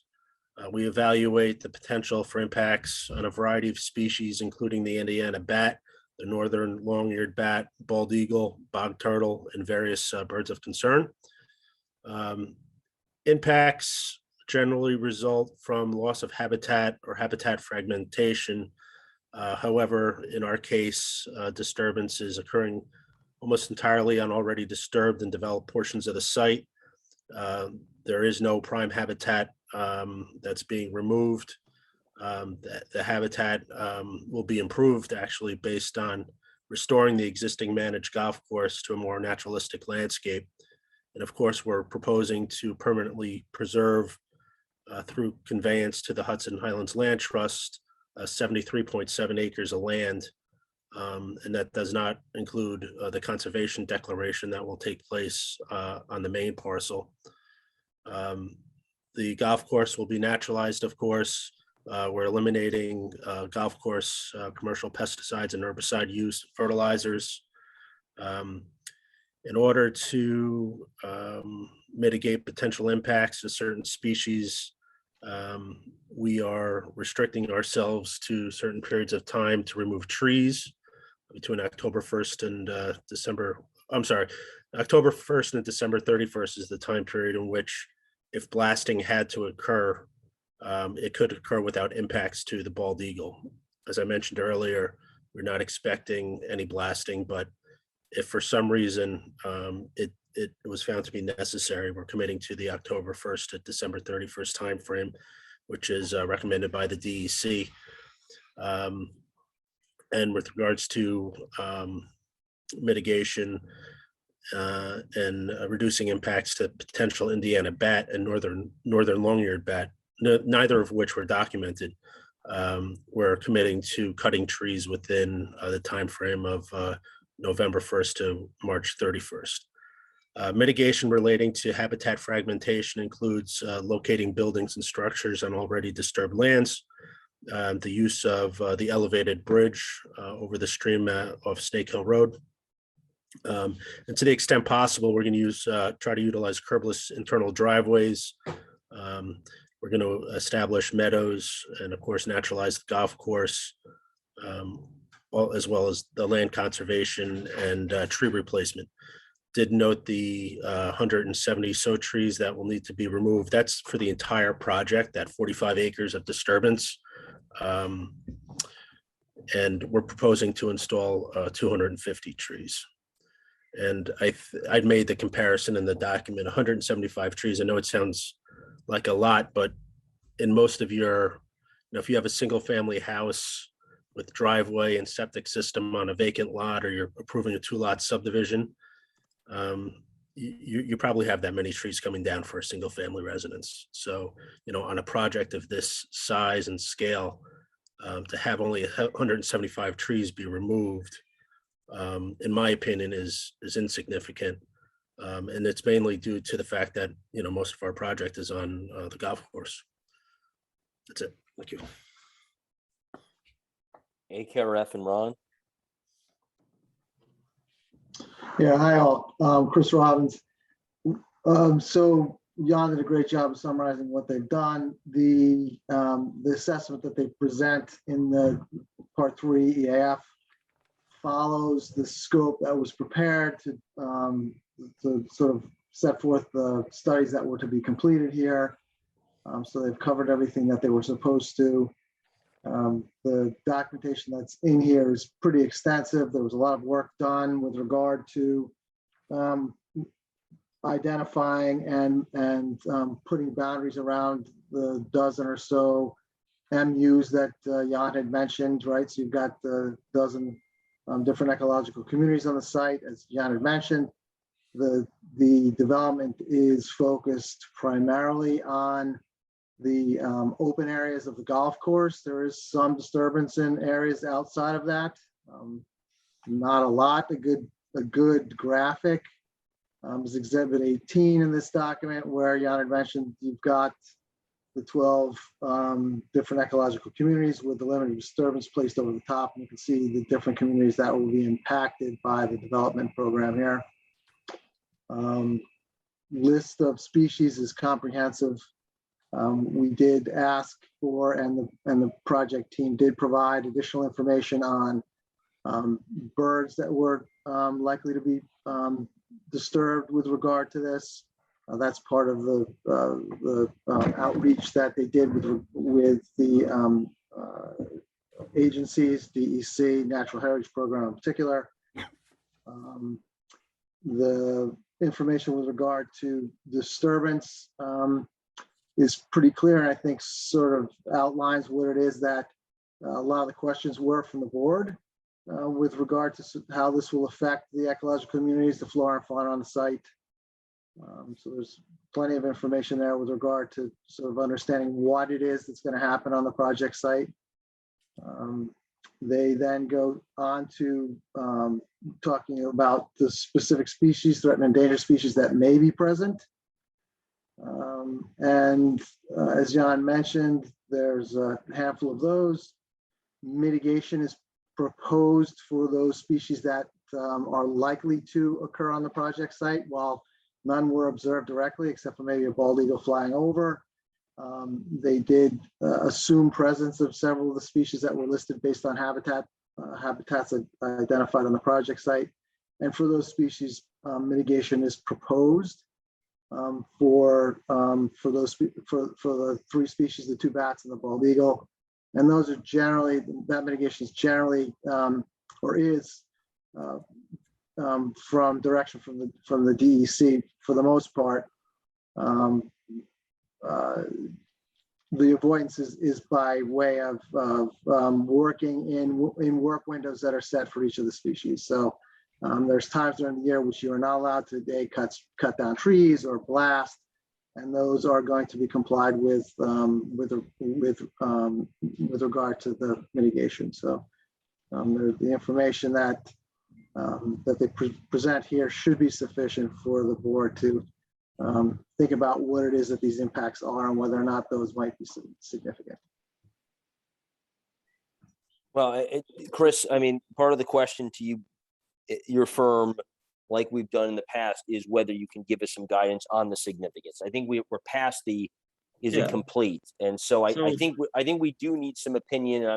You can either do it after the board members talk or before, and I don't have an opinion on this one, but I don't know if you have one, but that's the part where we need some guidance in some of these areas, because again, everyone here is a layman. I mean, some of us are slightly more professional. Others. Aaron, go ahead, please. Sorry, if you take a look at 617C, the regulations from SECRA, section 617(7), lowercase c 1 Roman numeral 2. This is under those 12 items of criteria for determining significance, right? No, Roman numeral 2 says. I'm gonna just share my screen, Aaron, because the chance that anyone followed you is about as big as no problem. getting a I can't Christmas share present mine, this but year. go You ahead. can, then go ahead and share. No, I can't. I don't have. Okay. Can we have permission seal to please share our screen, or I can share my screen, please? Yeah, go ahead. Thank you so much. Okay, so you lost me at paragraph. All right, so right there, C criteria, go down. Yep, criteria for determining significance, C, right? Under 1 Roman numeral 2. Okay. The removal or destruction of large quantities of vegetation or fauna, substantial interference with the movement of any resident or migratory fish or wildlife species, impacts on a significant habitat area, substantial adverse impacts on a threatened or endangered species or of animal or plant, or the habitat of such species, or other significant adverse impacts to natural resources. So as the exhibits have shown and what they've described, the majority of the disturbance is happening on MU7, which is the golf course greens. Okay, so this isn't we're not dealing with like a large parcel of forested land that has to remove acres and acres of trees and habitat. They're focusing their development on previously disturbed areas. So removal or destruction of large quantities of vegetation or fauna doesn't seem like it's happening, right? Substantial interference with the movement of any resident or migratory fish or wildlife species. Again, they've done surveys on the site and they haven't found species of concern living on the site. There's probably pass-bys, like Chris mentioned, but currently where they're proposing these improvements is not a significant corridor for wildlife, according to their reports.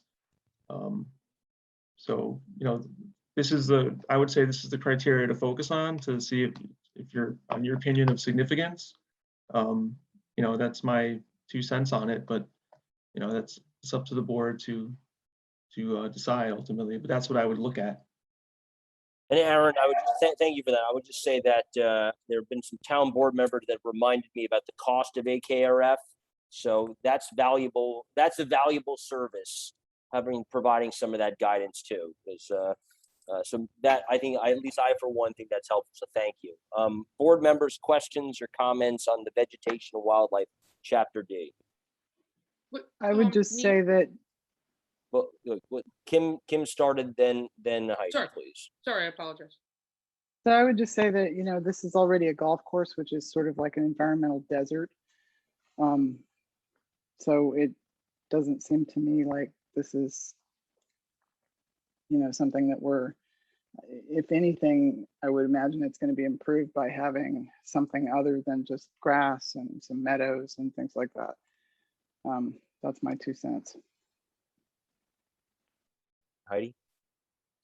Well, I was just going to say that no matter how you view this, the degree of the mitigation here, it's impossible to ignore the fact that they're going to conserve an enormous amount of land, and that's just huge. So unless they were literally slaughtering endangered animals on the site, it seems like the level of mitigation is so, if you want to call it that, whatever, it's the positives of the wildlife effects are just huge, really extraordinary. So, I've never seen it before in the time I've been on the board, that's for sure. So. And I think just to clear it up, sorry, I think just to make it clear that the conservation donation is not really a mitigation there. It's proposed as part of the project. I know. Yeah. Okay. Sorry. I understand, but just logically, you can't divorce it in your mind, really, entirely. I know it's a separate thing, but still, it seems to me just logically, it's kind of an elephant in the room. But I think one thing that has to be kept in mind when we look at every one of those 12 criteria are the mitigation efforts taken as against those criteria. And I think that is important. If AKRF and Mr. Gaba would agree with me on that, I think. Yeah, I think if everyone's satisfied that vegetation and wildlife are not going to be significantly adversely impacted, you could probably just move on. Yeah, before we do that, Steve, I just want to make sure every board member gets to comment. Any other comments, board members, on vegetation and wildlife?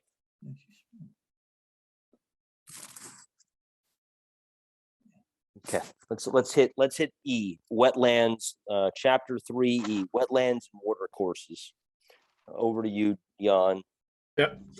The chapter starts out with the indication that the fact that all on-site wetlands and water courses that could potentially be impacted by the development were delineated by my office and were survey located. They appear on the drawings. We have a wetland exhibit in this chapter. The wetland boundary line was inspected by Max Garfinkel, the town's environmental consultant. And during our site walk, he verbally agreed that the wetland boundary was correct. He did ask for a couple of additional soil borings in one of the smaller wetlands along Route 9, one that's actually, because of its size, not regulated by the town. It's under a 1/4 acre. And I've since completed those additional borings, and I will provide him with the results. And I think that he will eventually, or with that, he will provide a letter to the board indicating that he's in agreement with the wetland boundary line. The wetland and wetland buffers have been mapped, and they're laid over the proposed development to assess potential impacts. We've quantified the wetland and wetland buffer disturbance. The chapter goes on to describe in detail each of the 7 different wetland systems on the main parcel, the extent of jurisdiction. We described the dam, which we've already gone over. Impacts to wetlands generally result from land disturbance within the wetland and the wetland buffer, elimination of habitat, elimination of wetlands that may may result in flooding.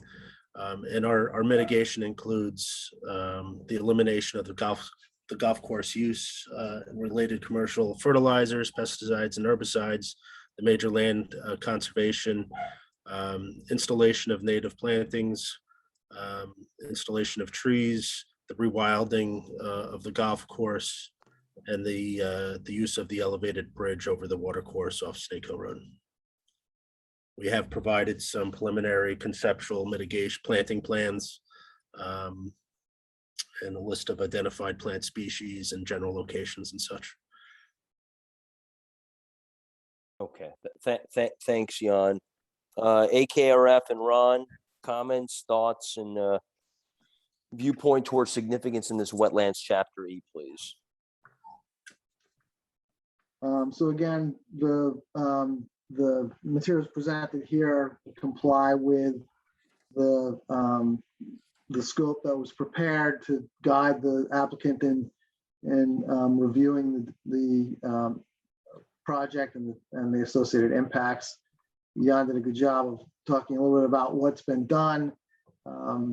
As mentioned earlier, and maybe just not now, the EAF Part 3 goes through, it talks about the level of disturbance, the areas of disturbance for each one of the potential impacts.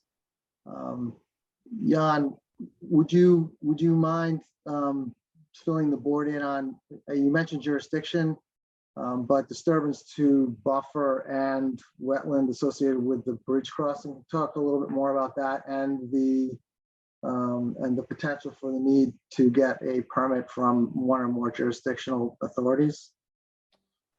Sure.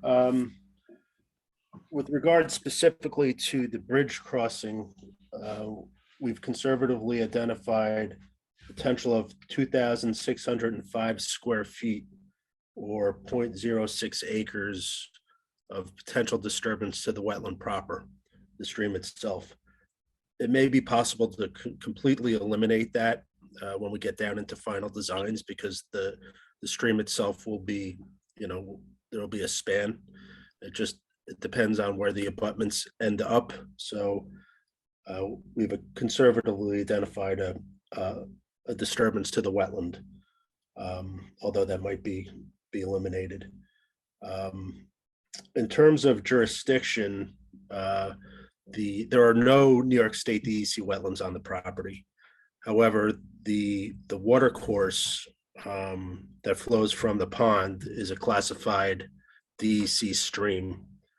I think it's a BTS. TS stands for trout spawning, so it's a potential trout stream. So anything we do to that stream, if we disturb the bed or banks of the stream, we will require an Article 15 Protection of Waters permit from the New York State DEC. If there's any direct disturbance to the stream or any wetland, but the only potential area for wetland proper disturbance on the entire parcel is this particular stream crossing. If there's direct disturbance to the stream, we could require or would require a permit from the Army Corps. However, it's very possible that we would fall under the category of a nationwide permit if we meet certain thresholds or below certain thresholds in terms of the amount of disturbance and the amount of cut or fill within the wetland proper. If we fall under certain categories or thresholds, we may be able to obtain a nationwide permit from the Army Corps, which is basically they've already evaluated the potential impacts because of the small footprint, and the permit would be issued, as a routine measure. So potential approvals outside of the town of Philipstown with regards to wetland disturbances would be the DEC Article 15 Protection of Waters permit and potential Army Corps. I'm sorry, Jan, just in your description just now about and you mentioned this on page 23 of the vellum bound book. You're talking about this national-wide blah, blah, blah. Yeah. So which particular part of the project are you referring to that would be causing this? Is the bridge or this? The bridge itself, the bridge and only the bridge. The bridge. Yes. Okay. All right. Yes. Thank you. There's no other, the Army Corps only gets involved with direct disturbance to a wetland that happens, if the wetland is federally regulated. They don't have buffers like the DEC or the town does. So the only potential disturbance to a wetland itself is the stream crossing. And when you're talking about that, I'll pick it up. Are you talking about? You're talking about this spot right here when it actually crosses the water. This is what your point is? Yes. Yes. Okay. And that's going to span, that's going to be a span bridge. So if the abutments don't hit the water or the flagged wetland, there's no wetland disturbance and the Army Corps wouldn't be involved. And that, that is the narrowest, we chose one of the narrowest sections of the water course to cross for that reason. So I'm optimistic the disturbance will be, at or below or none of what we have identified in the secret document. Well, think about the amazing mitigation of ripping out tens of thousands of golf balls from that ravine there. That would, you could give them back to the people in the town as like a gift. Yeah. Okay. Sorry. It's mitigation. It's an absolute mitigation, no question. AKRF, other comments on this chapter E? Just want to point out to the board that Jan talks about permits and nationwide permits from the Army Corps of Engineers. Likely nothing here from DEC based on their design, but this is if it does fall within in the limits of what would allow a nationwide permit to be issued. These are issued all the time. So this is, the Corps doesn't consider these impacts significant with regard to disturbance to resources that are under their jurisdiction, and they don't generally require mitigation. So, when looking at this, know that it's likely to fall, sort of depending on the final area of disturbance, is likely to fall under the threshold that would allow the Corps to issue a nationwide permit for this. And those are, as Jan had mentioned, those are prescribed. They've already determined what those disturbances are, and those are issued generally without mitigation and pretty quickly. Agree. Okay, board members, comments or questions or thoughts on the significance of wetlands and water courses? Peter, go ahead, please. I just have a question of clarification. So the dam, which is on the site, part of the wetlands, holding back 6 million gallons of water, and has been shown, or not shown, but it has been described by Tectonic as being something in need of work, and certainly both to the dam and the site. That lies outside the purview of seeker and is in the jurisdiction of the DEC. I'm curious as to who suddenly has, the power over findings here. DEC has pretty much exclusive jurisdiction over determining what work to be done on the dam. If they were doing work on the dam or they were integrating it into this project in some way, then this board would have jurisdiction over it, both as part of site plan review, and certainly you can consider it as part of site plan review, although they aren't proposing any changes to the dam as part of your site plan review. And you could look at it as part of SEQA review if there were some changes or some interaction between the project and the dam being proposed, but there isn't. The dam's there, they're leaving the dam alone. As they say, they're going to have to fix it up as a separate measure. But your SEQA review pertains to the changes and improvements and the uses that they're going to be putting on this property. Existing conditions like a dam that really aren't involved in the proposed use and the proposed changes really don't enter into your SEQA review. Okay, thank you. I would also add that, in SEQA, for the most part, you're looking at what's the difference between a no action condition and, the condition with the project. And absent this project, it sounds like that dam needs to be worked on anyway. And it's something that's supposed to be, it's going to happen regardless of the project as DEC dictates. So for that reason, that's, just adding on to what Steve said. Okay. Other board members' questions on wetlands and water courses? Heidi, please. Has any consideration been given to just taking down the dam and letting the stream run free? Like consulting with Riverkeeper on just opening up the dam, which is happening all over the Hudson Valley, just to restore the, fish, the actual fish stocks, the original fish that live there. I don't want to waste people's time with this, but I'm just throwing that out there. Not to take any time tonight, but just asking.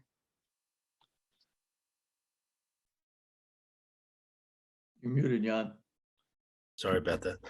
We are utilizing the pond and will continue to be utilizing the pond for irrigation purposes. So that's, it's a necessary component of the project at this point. Okay, thanks. Thank you. Heidi, Okay, go ahead, Chris. With regard to that, right there, there's a big push for dam removal all over in the Northeast and around the country. One of the things that is weighed when that is done is what happens to the habitat that's currently behind that dam, right? So you've got a pond which is providing a habitat while man-made.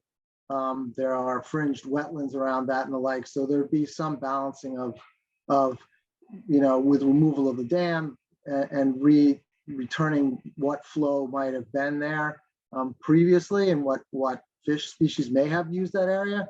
I don't know if the flow there is sufficient to provide real trout habitat, but right. So there's this balancing between those two. So just, as sort of as you sort of think about these things, not just for this project, but on others, there's that balancing of what the benefits are for removal and when you remove what you lose from what's behind the dam.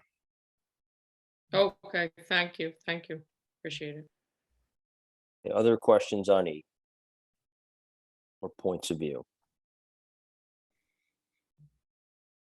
Okay, I will ask one. I'm looking at both page 55 of the original document and then 25 of the velo bind, which is isn't that the bicycle term in French? So I'm really confused by you lawyers and your names. For Velo bind, just like velodrome, you're quite right, but it's velo bind. They're a company, they make these plastic. It's a company. Okay, back to this. So page 55 of the non-velo and page 25 of the velo talks about 2.46 acres of disturbance within the wetlands buffer. 2.46 acres of disturbance within the wetland buffer. To our advisors at AKRF and Ron, is that a significant amount of disturbance in the wetland buffer? I don't have a way of gauging that. And I asked that both on a relative basis. Obviously, it's a very large property. I also ask it on an absolute basis, 2.46 acres of wetland disturbance, wetland buffer disturbance. How do I interpret the significance of that disturbance, please? If you don't mind, I'll just start off that, a lot of that is temporary disturbance with land grading. And that area will be restored to, in my opinion, something that is much more naturalistic and environmentally friendly in protecting the wetlands than managed turf. So the actual physical improvements and hard surfaces, that's not 2.46 acres. That's the land grading and the temporary disturbance that's taking place. So I think it's a temporary impact, and the long range impact will be nil. It'll be an improvement. Okay, and AKRF comments on that. And particularly, I'm looking at, if you wouldn't mind joining me on page 25 of the Velo book. I'll just read it. Quote, this is the same paragraph that talks about the 2.46 acres of disturbance with the wetlands buffer. It says, quote, potential impacts to wetlands buffer areas include loss of vegetation, loss of habitat, erosion, sedimentation, altered water temperature, an increase in nutrient levels, yet these impacts will be included in the required SWIP and mitigated in accordance with state laws. So just how do I interpret both those words and the volume of acreage, please?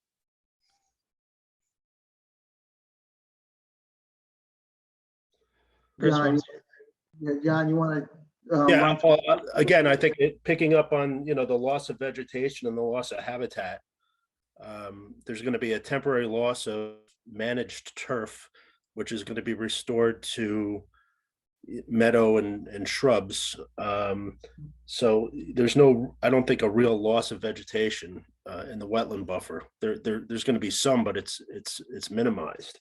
I guess, Jan, all I'm saying is I'm just reacting to the words in the page. It didn't use the word temporary, didn't say it was gonna, so I'm not criticizing, I'm just trying to understand it, because it doesn't say it is a temporal loss. It says it's a loss. Yeah, well, there are some, like the parking lot above the pond, there's a very small portion of that, or the grading associated with that, or a wall that is in the buffer, and it'll be permanent, but some of the internal driveways will be in the buffer, and those will be permanent. So there will be some permanent features, but the gross majority, and perhaps I should quantify this in the future submission, of the 2.46 acres is temporary land grading. That would be helpful to understand, Jan. If you took the 2.46 and just kind of broke chunked it it up. down. Yeah, because I read that and I interpret that as a lot. Like my property has like 2 tiny wetland buffers, and if I went near it, I would be shot. So that we got 2. That's half of my property. So I'm just wondering. That sounds like a lot to me. So if you're saying it's temporal, that's helpful. Yeah, we can break that down. And I think, Jan, the other language there with regard to, change in temperature of water and the potential for sedimentation into the stream, and please correct me if I'm wrong, and this is for the planning board, you're listing those there as potential impacts, but those will all be offset, mitigated, if you will, with the implementation of the stormwater management plan. Correct. Right, so I think that was another. We're identifying potential impacts, and then later on in the section, we talk about mitigation to offset those impacts. Right. I think for the conversation right now, if you look at Exhibit 23 again, you can see sort of the limit of disturbance that's been laid down on top of the wetland area.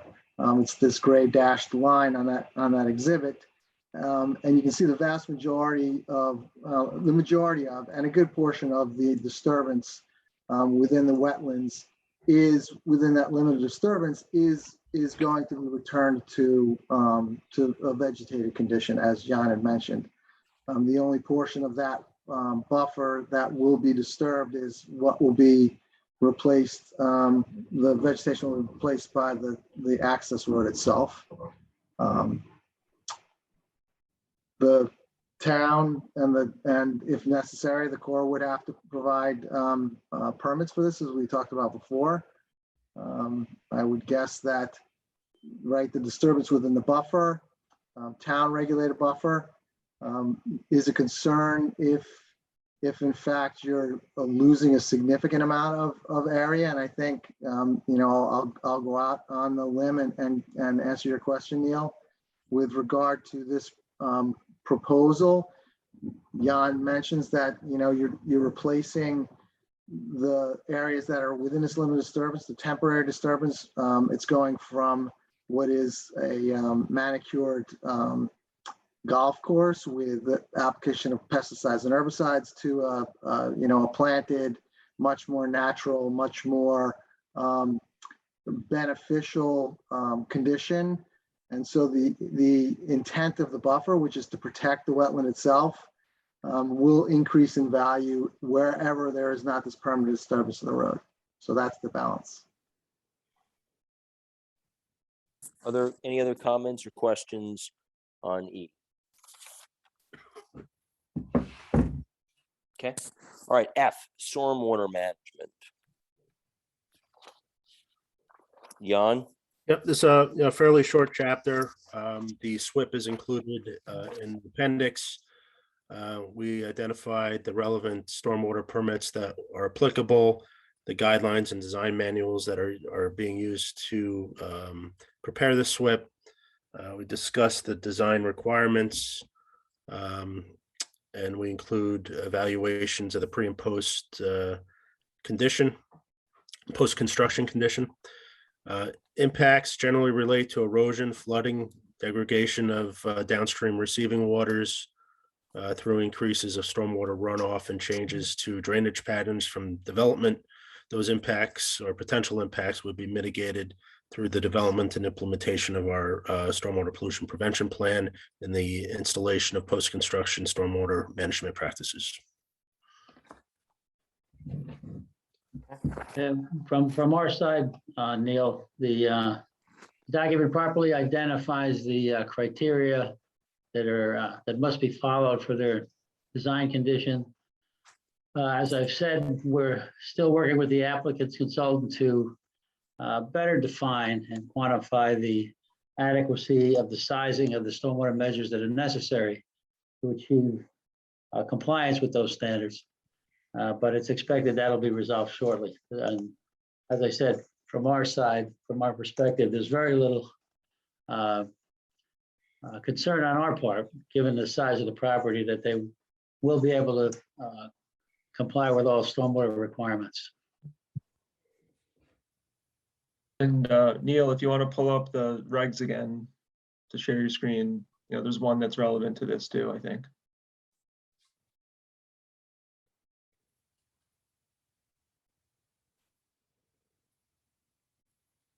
Thanks, great. So really, Roman numeral 1 under C1 covers a bunch of things, but there is one line in there about a substantial increase in the potential for erosion, flooding, leaching, or drainage problems. And as Ron said, the SWIP is designed to eliminate those, and the size of the property is large enough to accommodate a lot of on-site controls to limit impacts to the waterways that are on the site. There's not going to be direct discharge. There's no flood zones here. So again, that's the criteria that you can examine this against. Thank you, Aaron. Board members? Heidi, go ahead. I was just wondering if consideration has been given to, more rather than these, I see it's a very technical document, the stormwater plan. I can't say I understand it, but I know we have, talked as a board about, or with project developers about more kind of innovative approaches rather than retention, just like, green roofs, some more pervious areas like what they have at Magazzino, instead of like, I believe, we saw it anyway, instead of paving the surfaces, having them like semi-porous. I know that can cause its own problems, but like a really modern approach to stormwater, the stormwater situation. I'm just asking. I maybe that is under consideration. I didn't see it in the plan, but kind of like just something more like innovative in terms of not just collecting up the stormwater as it runs off the asphalt, but instead doing something that's sort of more, I guess, thoughtful on that area. If I may, Heidi, I'll speak to the parking lots, at least that we are proposing, are all proposed to have pervious pavement. So we are looking at that filtration, just as you've suggested, that it'll help with that quality control. Oh, excellent. Excellent. Also, there are several bioretention areas that are scattered throughout the site that will collect stormwater and infiltrate them on site. It is a redevelopment project, and RRV, which is infiltration on the site, is not required, but we will be meeting that criteria. And the only impoundment that is proposed is an existing pond that was built for the PDD and will continue to function in the manner that it was designed for it in 2005. Oh, great. Thank you. Thanks a lot. Other questions on stormwater management?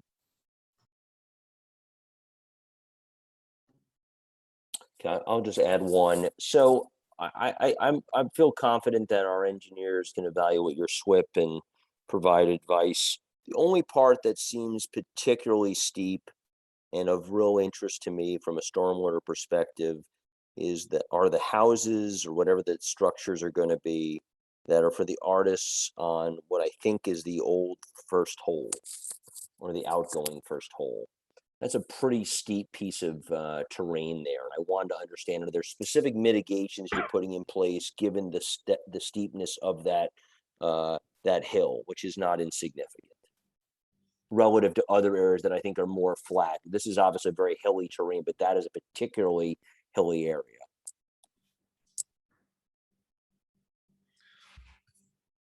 Margaret, you want to answer? I'm just, are we talking about the ones that are down the hill toward? The first, you obviously do not play golf there often, Margaret. The first hole Yeah, I'm not sure where the first hole is. to the west, the western end of the development, Okay. closer to West Point. Closer to West Point. If it's where I think it is, the Well, house. someone help Margaret know where it is, because Is I it think toward, it's the one that's toward the maintenance area. Yes. Yes. Yes, okay.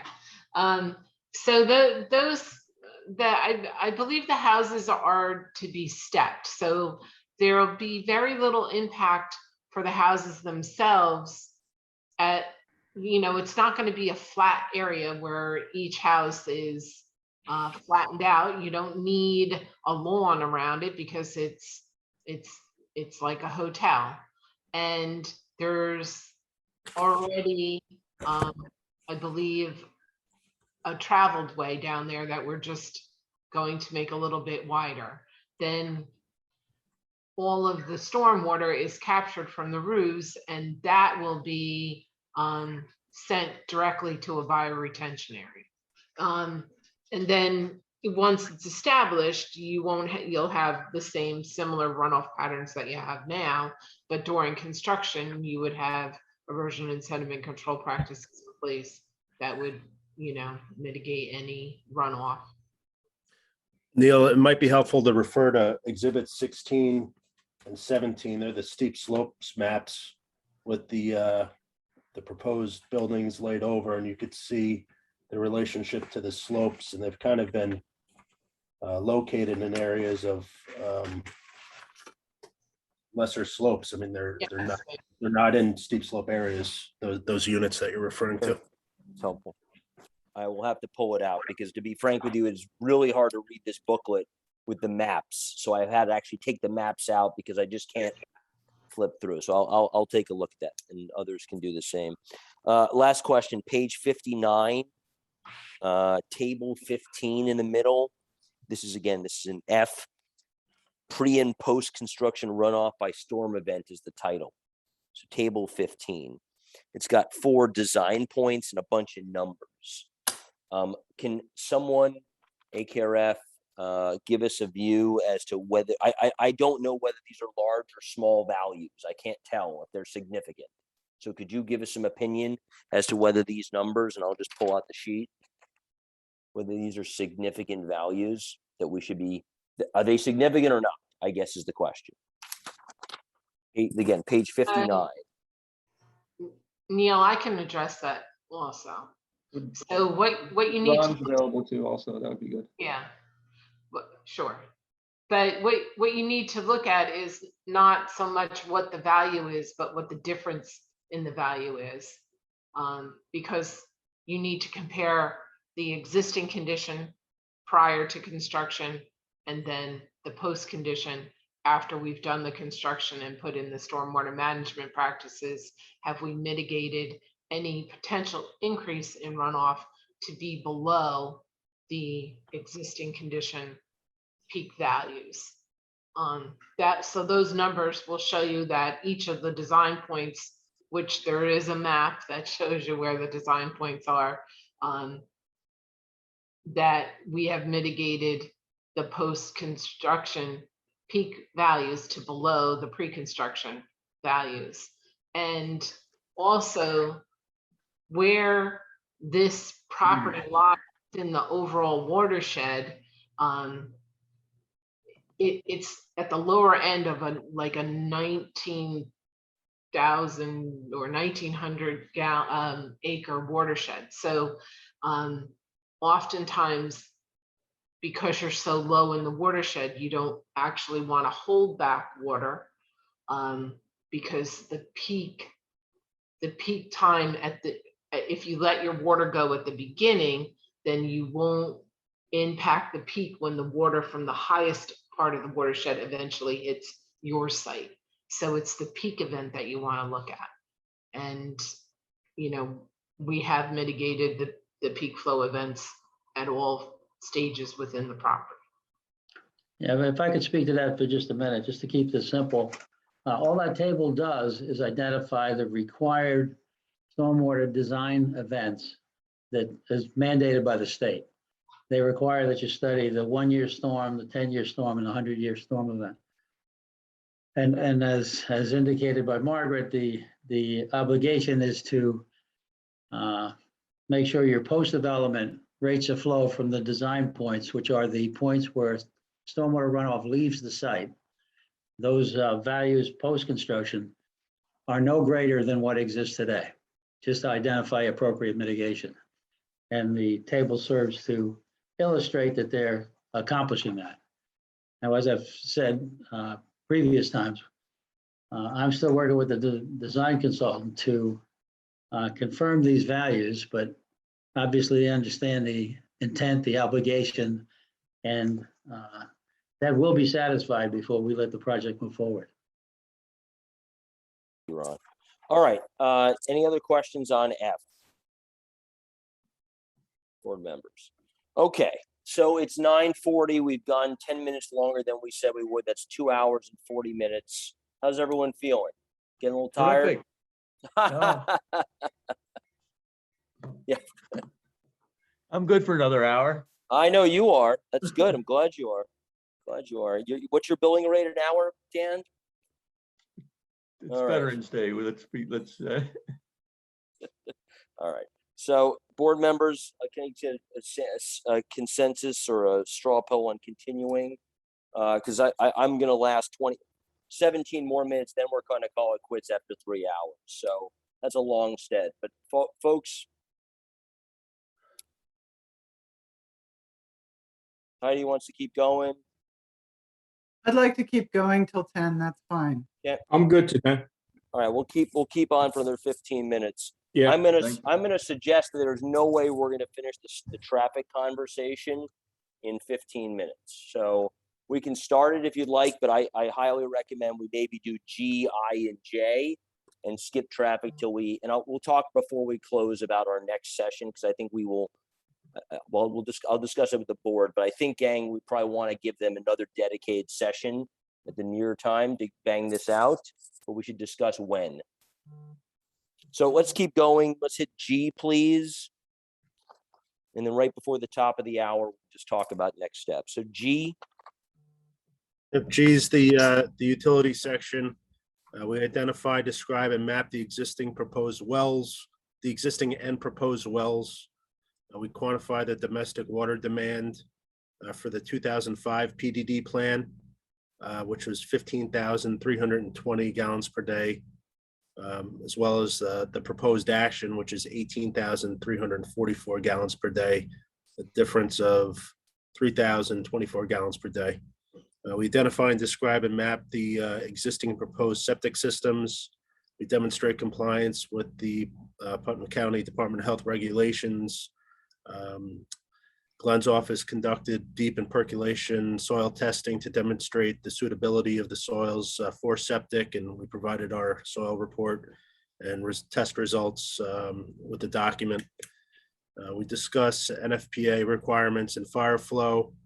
We provide a groundwater budget, including natural groundwater recharge versus consumption, and the capacity of the wells to meet the demand, and the influence of the project's water demand on off-site wells. It's the applicant's position that the proposed action will not result in adverse impacts resulting from water or sewage, and that sufficient resources exist to support the project. We identified no impact and no mitigations proposed. Okay. AKRF and Ron. I'll start briefly. I just think it's important to note that, they did show the demand that was calculated for the PDD plan, which actually hasn't, been fully built out to that projected flow. I think they've said something about 9,000 gallons per day is the current design, but at the time of PDD approval, it was up to showing 15,000 gallons per day, and that the current plan would require about 18,000. So it's basically a change of 3,000 gallons per day between what the PDD was analyzed at and what they're proposing now. And they have adequate wells on site to, on-site water to provide water to the project. And they would go through the Putnam County requirements for doing those wells, like the pumping tests, everything that's required by the county to do that.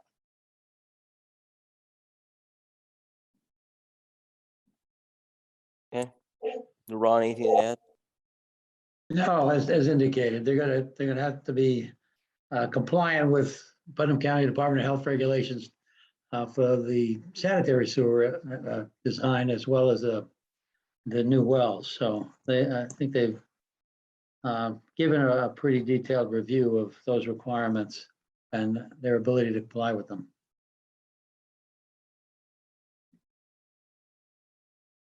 Okay. Board members, questions?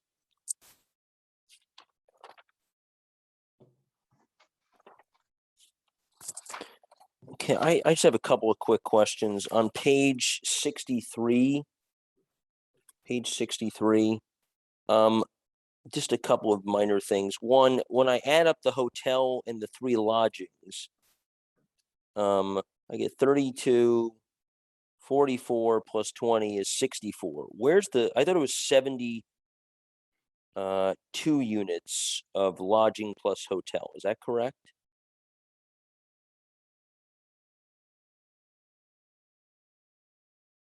It may be that there are currently 8 rooms in the Garrison that exist, and that might account for the difference. That's it, I believe.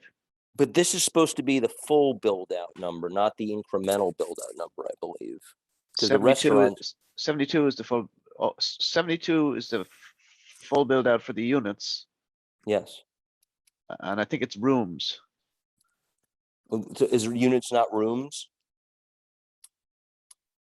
All I'm saying is that if you add up the hotel and the 3 lodging numbers, it's not the same as the total. It's less than I think you're requesting 72 total rooms for hotel plus lodging. Correct. And since this document has the restaurant at its full, the bar at its full, which exists now, these should add up to that. I think you're undercounting the lodging plus hotel, unless I'm adding it incorrectly. You get 44 plus 20 is 64. Plus 8, the 8 Plus guest 8 existing guest rooms. But where's that? I'm sorry. Where's the 8? Maybe I'm missing it. Where's the 8 on this list? I don't know, to be honest with you. I know that's my point. That's my point. Similarly, so that's 1. 2, there's no acknowledgement. Again, you guys can tell me if you think there shouldn't be. There's no acknowledgement of the pavilion, the rehearsal spaces, or the amenities building, which we haven't talked about earlier. Apparently there's something called the amenities building for, I guess, the hotel exercise or something like that. So I don't see that listed either. They don't have sewage facilities. So there's no bathroom in the amenities building? I'm not sure what the amenities building. Oh, no, the amenities building is like a rec. Yeah, it's a gym. It's a gym. So there's no bathroom in the gym? We haven't identified one. The amenities building does not have a sewer flow. Okay. So, but you are short the number of rooms we just hit. All right, that's helpful. And then I guess I'll just ask one more broad question. So in a number of the letters that this board has received about this project, and it's not unheard of. We experienced it here at the Garrison Landing, as Bob well knows. The residents have been in the surrounding area have been concerned without, I don't think, a specific knowledge, but a generalized concern about water availability when they move up to this level of usage. So can you just give us a little more on the significance, or how you don't think it's significant that this volume of water will affect the water in the region? I know you mentioned a number of places and it's a helpful description, but I'd like a more cogent viewpoint about why we don't think there's going to be any water impact on the surrounding residents when we have such a significant increase in water usage. Thank you, Mr. Chairman. I can speak to that. This is Paul. Yeah, The proposed use will include the installation of 2 new wells. One of the wells is designed to serve only the single family residents. And so the demand on that well is relatively low. And the second well will supplement the use on site. The second well, which will supplement use on site, is more distant from the neighboring properties than either of the irrigation wells, which had been used periodically in the past at the site, and were the primary issue in the past with regard to influence on neighboring properties, neighboring domestic wells. The demand on the new well, which will be incorporated into the public water supply, is significantly less than the rate of use of the irrigation wells, and the distance is greater. And we, based on those points, we don't anticipate detriment to or influence on the neighboring domestic wells offsite.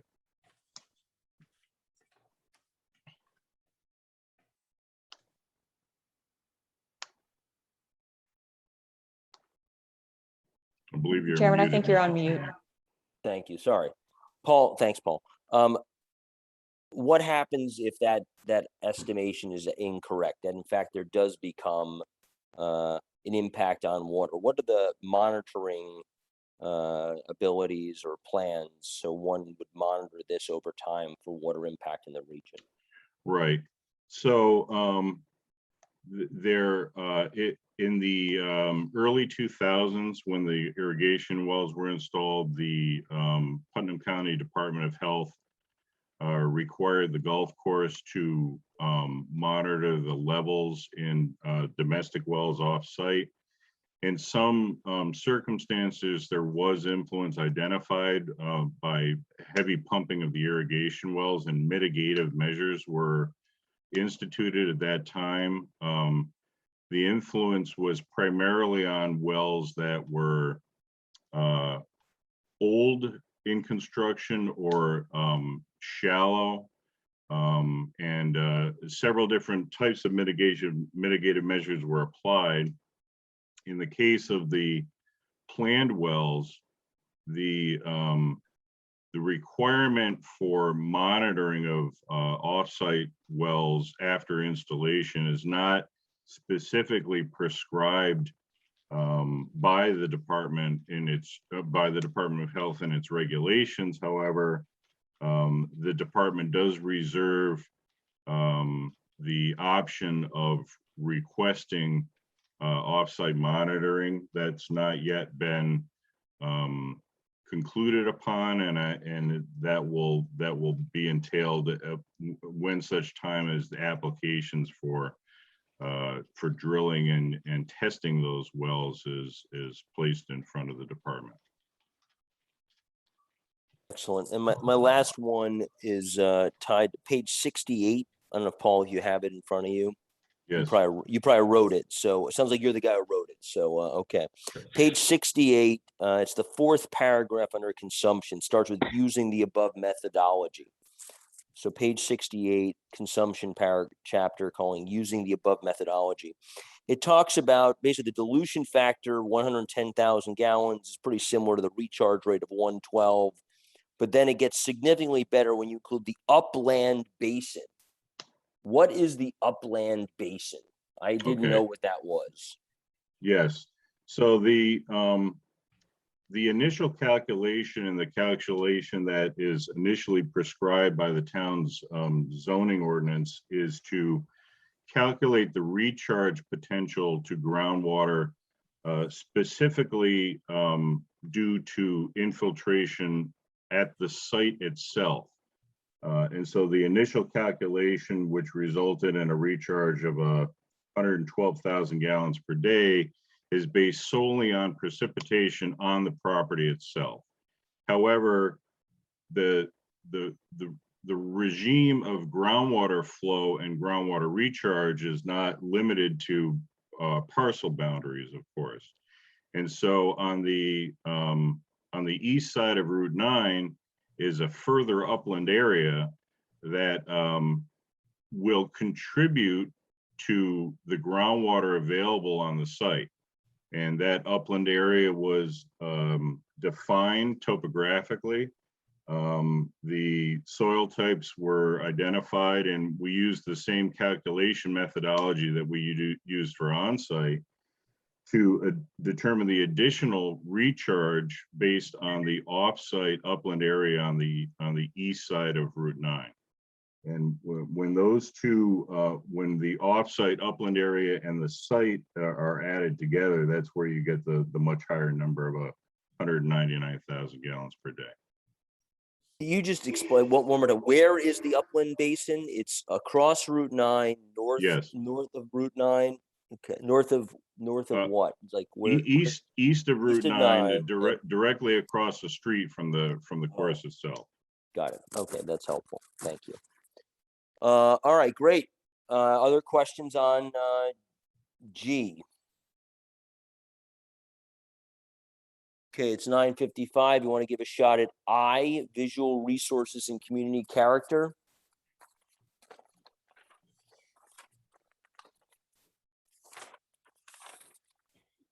Jan? Yep, just getting there, Chairman. Laney, did you want to cover this? Sure, I'd be happy to. So in this says, we've talked about this a lot, so I will try and maintain a short description, but in this section, we've taken several looks at the surrounding community, both adjacent to the site and from further afield, and we consulted with the board on where those locations should be. We've looked at the impacts of the proposed work on site to the view sheds in those areas and provided leaf off and leaf on, or in other words, winter and summer views of the majority of these sites. And we've created these perspective views for your review by using what's called a Rhino model. And it's a way for a design professional to be able to accurately look at a slope of a site and put on massing of structures and then align that with a photograph. So the exhibits begin to align those and show what it would look like in both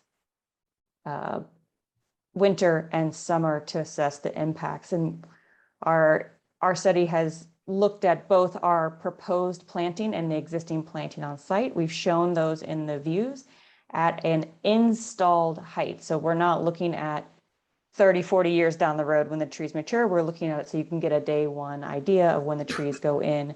Those are estimated at per nursery standards at about a 14-foot height on install for the tree material. And through our assessment, we believe that we have very little to no impact on the surrounding character, in part because of our existing siting of the buildings to work with the topography, our addition to the buffer around our edges on Route 9 and on Snake Hill, and then our interior planting schemes that help us to mitigate any potential impacts that may be viewed.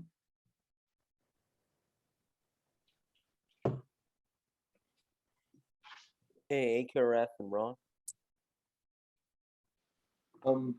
I mean, I could add also that they looked at 5 significantly off-site viewpoints too, like from the other side of the river, and some hiking trails nearby with viewpoints that go towards the site. And they have those exhibits also included as 40 through 44, 45. And they do a leaf off view from those also as a worst case scenario. So from what our review of this, we went back and forth a lot with them to refine these views, because at first we didn't think they were showing enough for the leaf off. They refined the model. They showed where they're going to be planting trees with, as part of the scenic protection overlay requirements. So they showed the existing condition and the condition with plantings. And, the primary viewpoint of the site is Route 9. As SECRA guidance is written, it's in the DEC guidance on visual impacts. You're looking at impacts. If you're going to be able to visually, see the project, and if it's going to impact from publicly accessible viewpoints, right? In this case, Route 9 is that publicly accessible viewpoint, and they cover, quite a bit of different shots from Route 9. The primary viewer along that corridor is someone in a car driving the speed limit of Route 9 in that location. And I think what they showed here, based on what they're proposing to keep planting wise, and how they're siting the buildings further into the site and utilizing existing screening that's provided and enhancing it. We didn't feel that they were very impactful from a visual standpoint.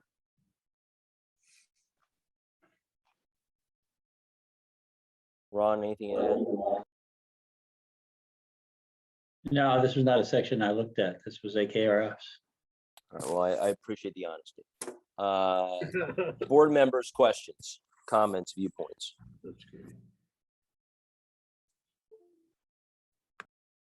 I mean, it's 10 now. I was wondering if maybe it would be possible for them to share, some of these simulations, just so we don't have to flip through pages to find them. It might be helpful just to scroll through them on the screen. Yeah, I mean, these are the foldouts, like exhibit 57, 50, 49, 50, those. Right. If you want to show them, that's great, Lainey, that's fine. I'd be happy to. Aaron, would you like to look at all of them or the ones specifically from Route 9? I think the Route 9, starting with 46, right? That's the overview, and then further, right, 46 through. Great. You got them. All right. So we'll.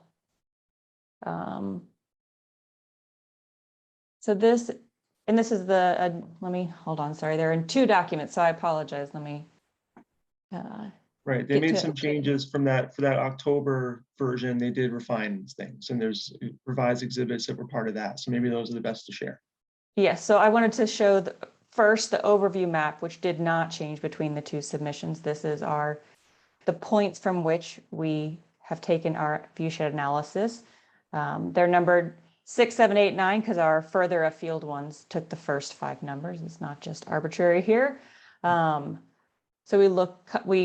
coming south, moving south, we have 6 from Route 9, 7 just below the entrance, 8 at the corner, and then we took 1 along Snake Hill. We've used our cone of vision, which is a standard way for understanding how people can use their eyes to be able to see different lengths of the view shed.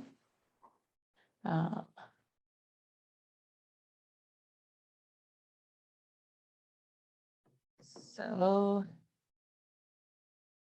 from here, we've also provided, as part of our update, we provide a clearer documentation acknowledging where new proposed tree plantings are going in to augment our scenic protection overlay zone. So you'll see on the left-hand side, and I'll scroll in a little bit. I think probably everybody has small screens at home.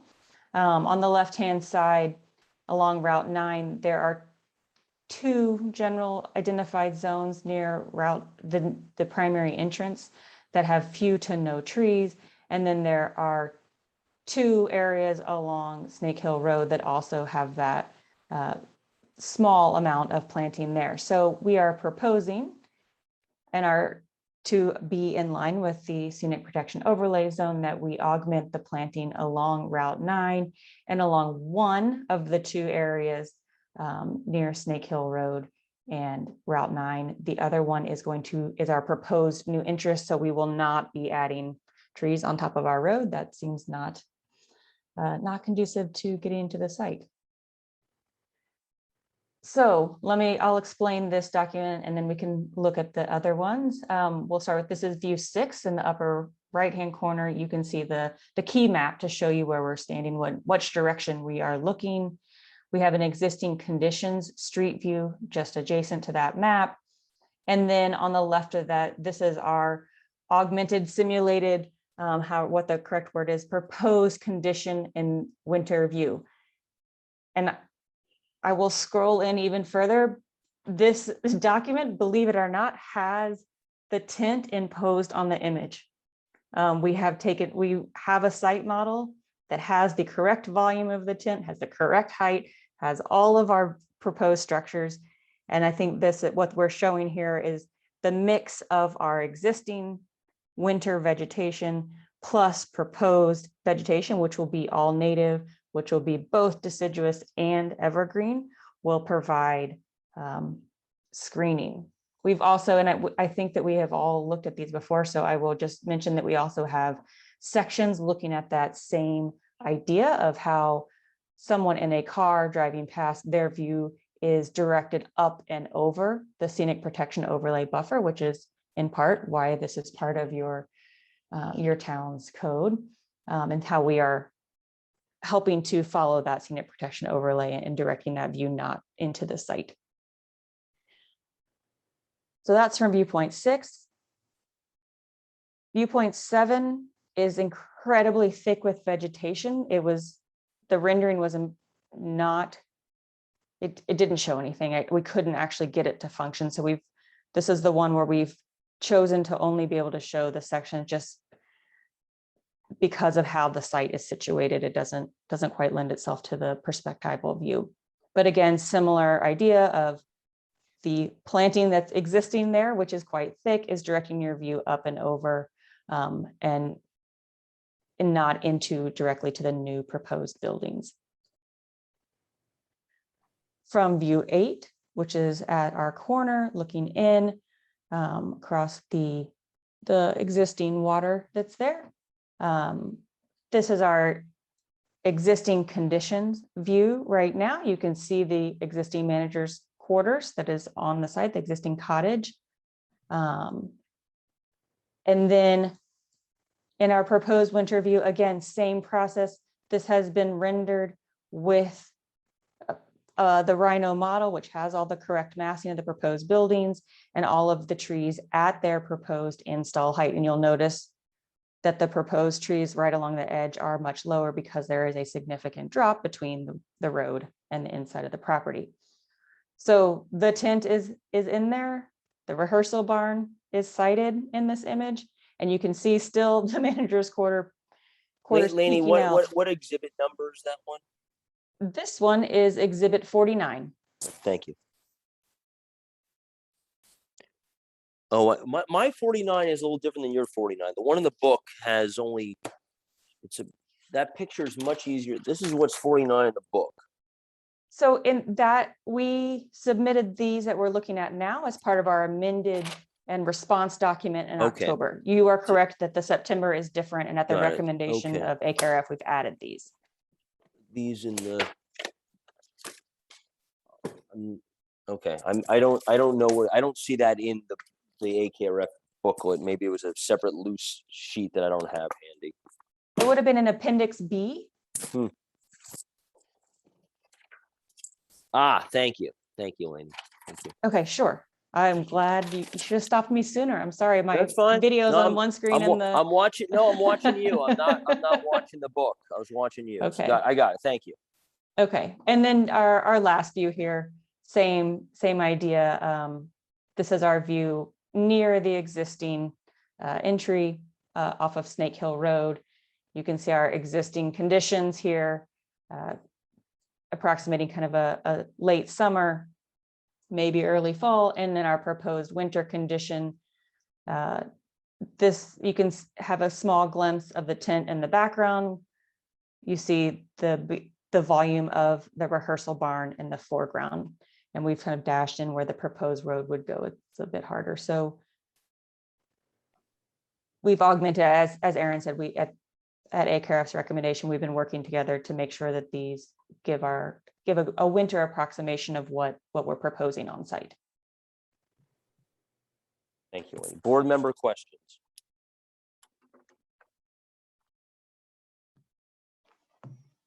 Okay, so the only one I have that is on exhibit 57, the night rendering. Yes. I can't tell whether it's departure or it's post departure. I don't get a real sense of and we'll get into this in traffic when we discuss that next time. When you have a few hundred cars streaming out of this thing, I just have a sense there's a lot more light going on than this picture would convey at departure. And that's obviously a non-qualitative, that's a qualitative comment, not a quantitative one, because I don't know how to quantify the volume of car lights. But I've been to enough jet games in New Jersey where I've seen people leaving that there's a lot of cars. And so can you give, again, I don't think there's much you can do to say like less light, more light, but it'd be great to see a rendering that included, maybe you think it does, the volume of cars leaving at that time at night.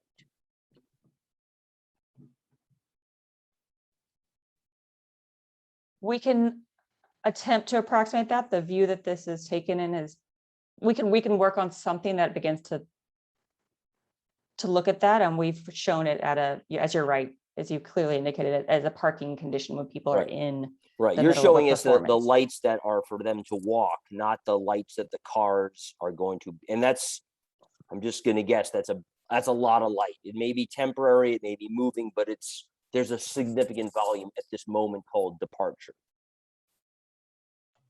Okay. So, Mr. Chairman, I would just add, you're right, but it's similar, probably 50% more than what you see at Boscobel. When people depart there, it's a fair amount of light, but it's relatively short, and then it's over. Yeah, I know, I'm with you, but that's not, this picture is meant to depict, this is part of the record, this is meant to depict the lighting. Understood. So Thank you. saying, it's Boscobel ×2 is not help, unfortunately. Okay. Okay, so any board members, other questions on I? Okay, let's turn to the practical question of when we should assemble again. So we can't notice it for next week. We already have our dance card filled for next Thursday. The following week is Thanksgiving. I'm probably going away that week. The next week, unless people want to meet the week of Thanksgiving, I think that's probably not a safe bet for most board members. The following week is the week of, I think it's the 2nd of December is the Monday. So, sorry, the 6th. Sorry, the 29th is the week of 29th November, yeah. Right? So I'm happy for us to. I think that's enough time to notice to reconvene. If board members are willing to do 2 meetings in basically December. My only ask, selfishly, because I have a job, is that I have my annual holiday party on Thursday for my clients. So I am not available on Thursday the 2nd, which would be, if we had another night, I'm happy to do that, but that would be a condition to me. Kim, go ahead. So that night is the town board meeting, so presumably Cecilia would not be available to film. So maybe we should ask her what night that week she has available. Great question. Are you talking about the last week in November, or going into the first week of December? November, it's both. November 29th, week in November 29th. Sure, I can do the 29th, the 30th, the 3rd. So what, folks, Monday or Tuesday, I would prefer Tuesday, so everyone can get their stuff done, whatever they got first day of the work week. Thoughts, Dan? I know you've got a lot of people to talk to about Tuesday the 30th.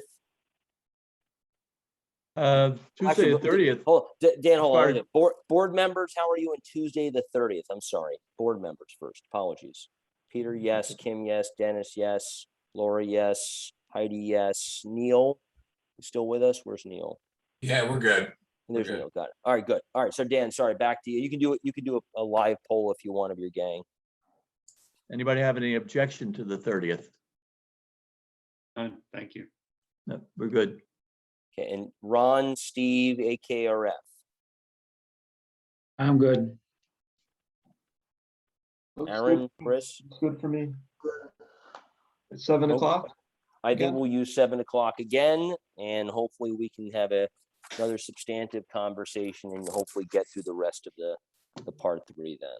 Appreciate the courtesy of another special meeting. Thank you. Hey, look, I want to state the obvious. You guys produce thousands, seemingly, pages of analysis, tens of advisors. That this would go any faster than this would not give it the appropriate attention you've given it, nor what the town deserves and the residents of our town. No, So I you're doing your appreciate job. everyone's. Appreciate that. respect And, it. and thank you everyone for your participation. And to the public, I know there's a number of them watching and commenting, so thank you for your attentiveness to this process. We will duly notice it for Tuesday, November 30th at 7 o'clock. And, for anyone who has digital channels of communication, please don't hesitate to post it to Facebook et al. So others are aware as well. And those of the public who are listening, please note that date as well. All right, motion to adjourn. Kim, Peter, second, all in favor. All right, thank you very much. Have a good night all. Thank you. Thank Happy you. Thanksgiving. Bye-bye. Happy Thanksgiving, everybody.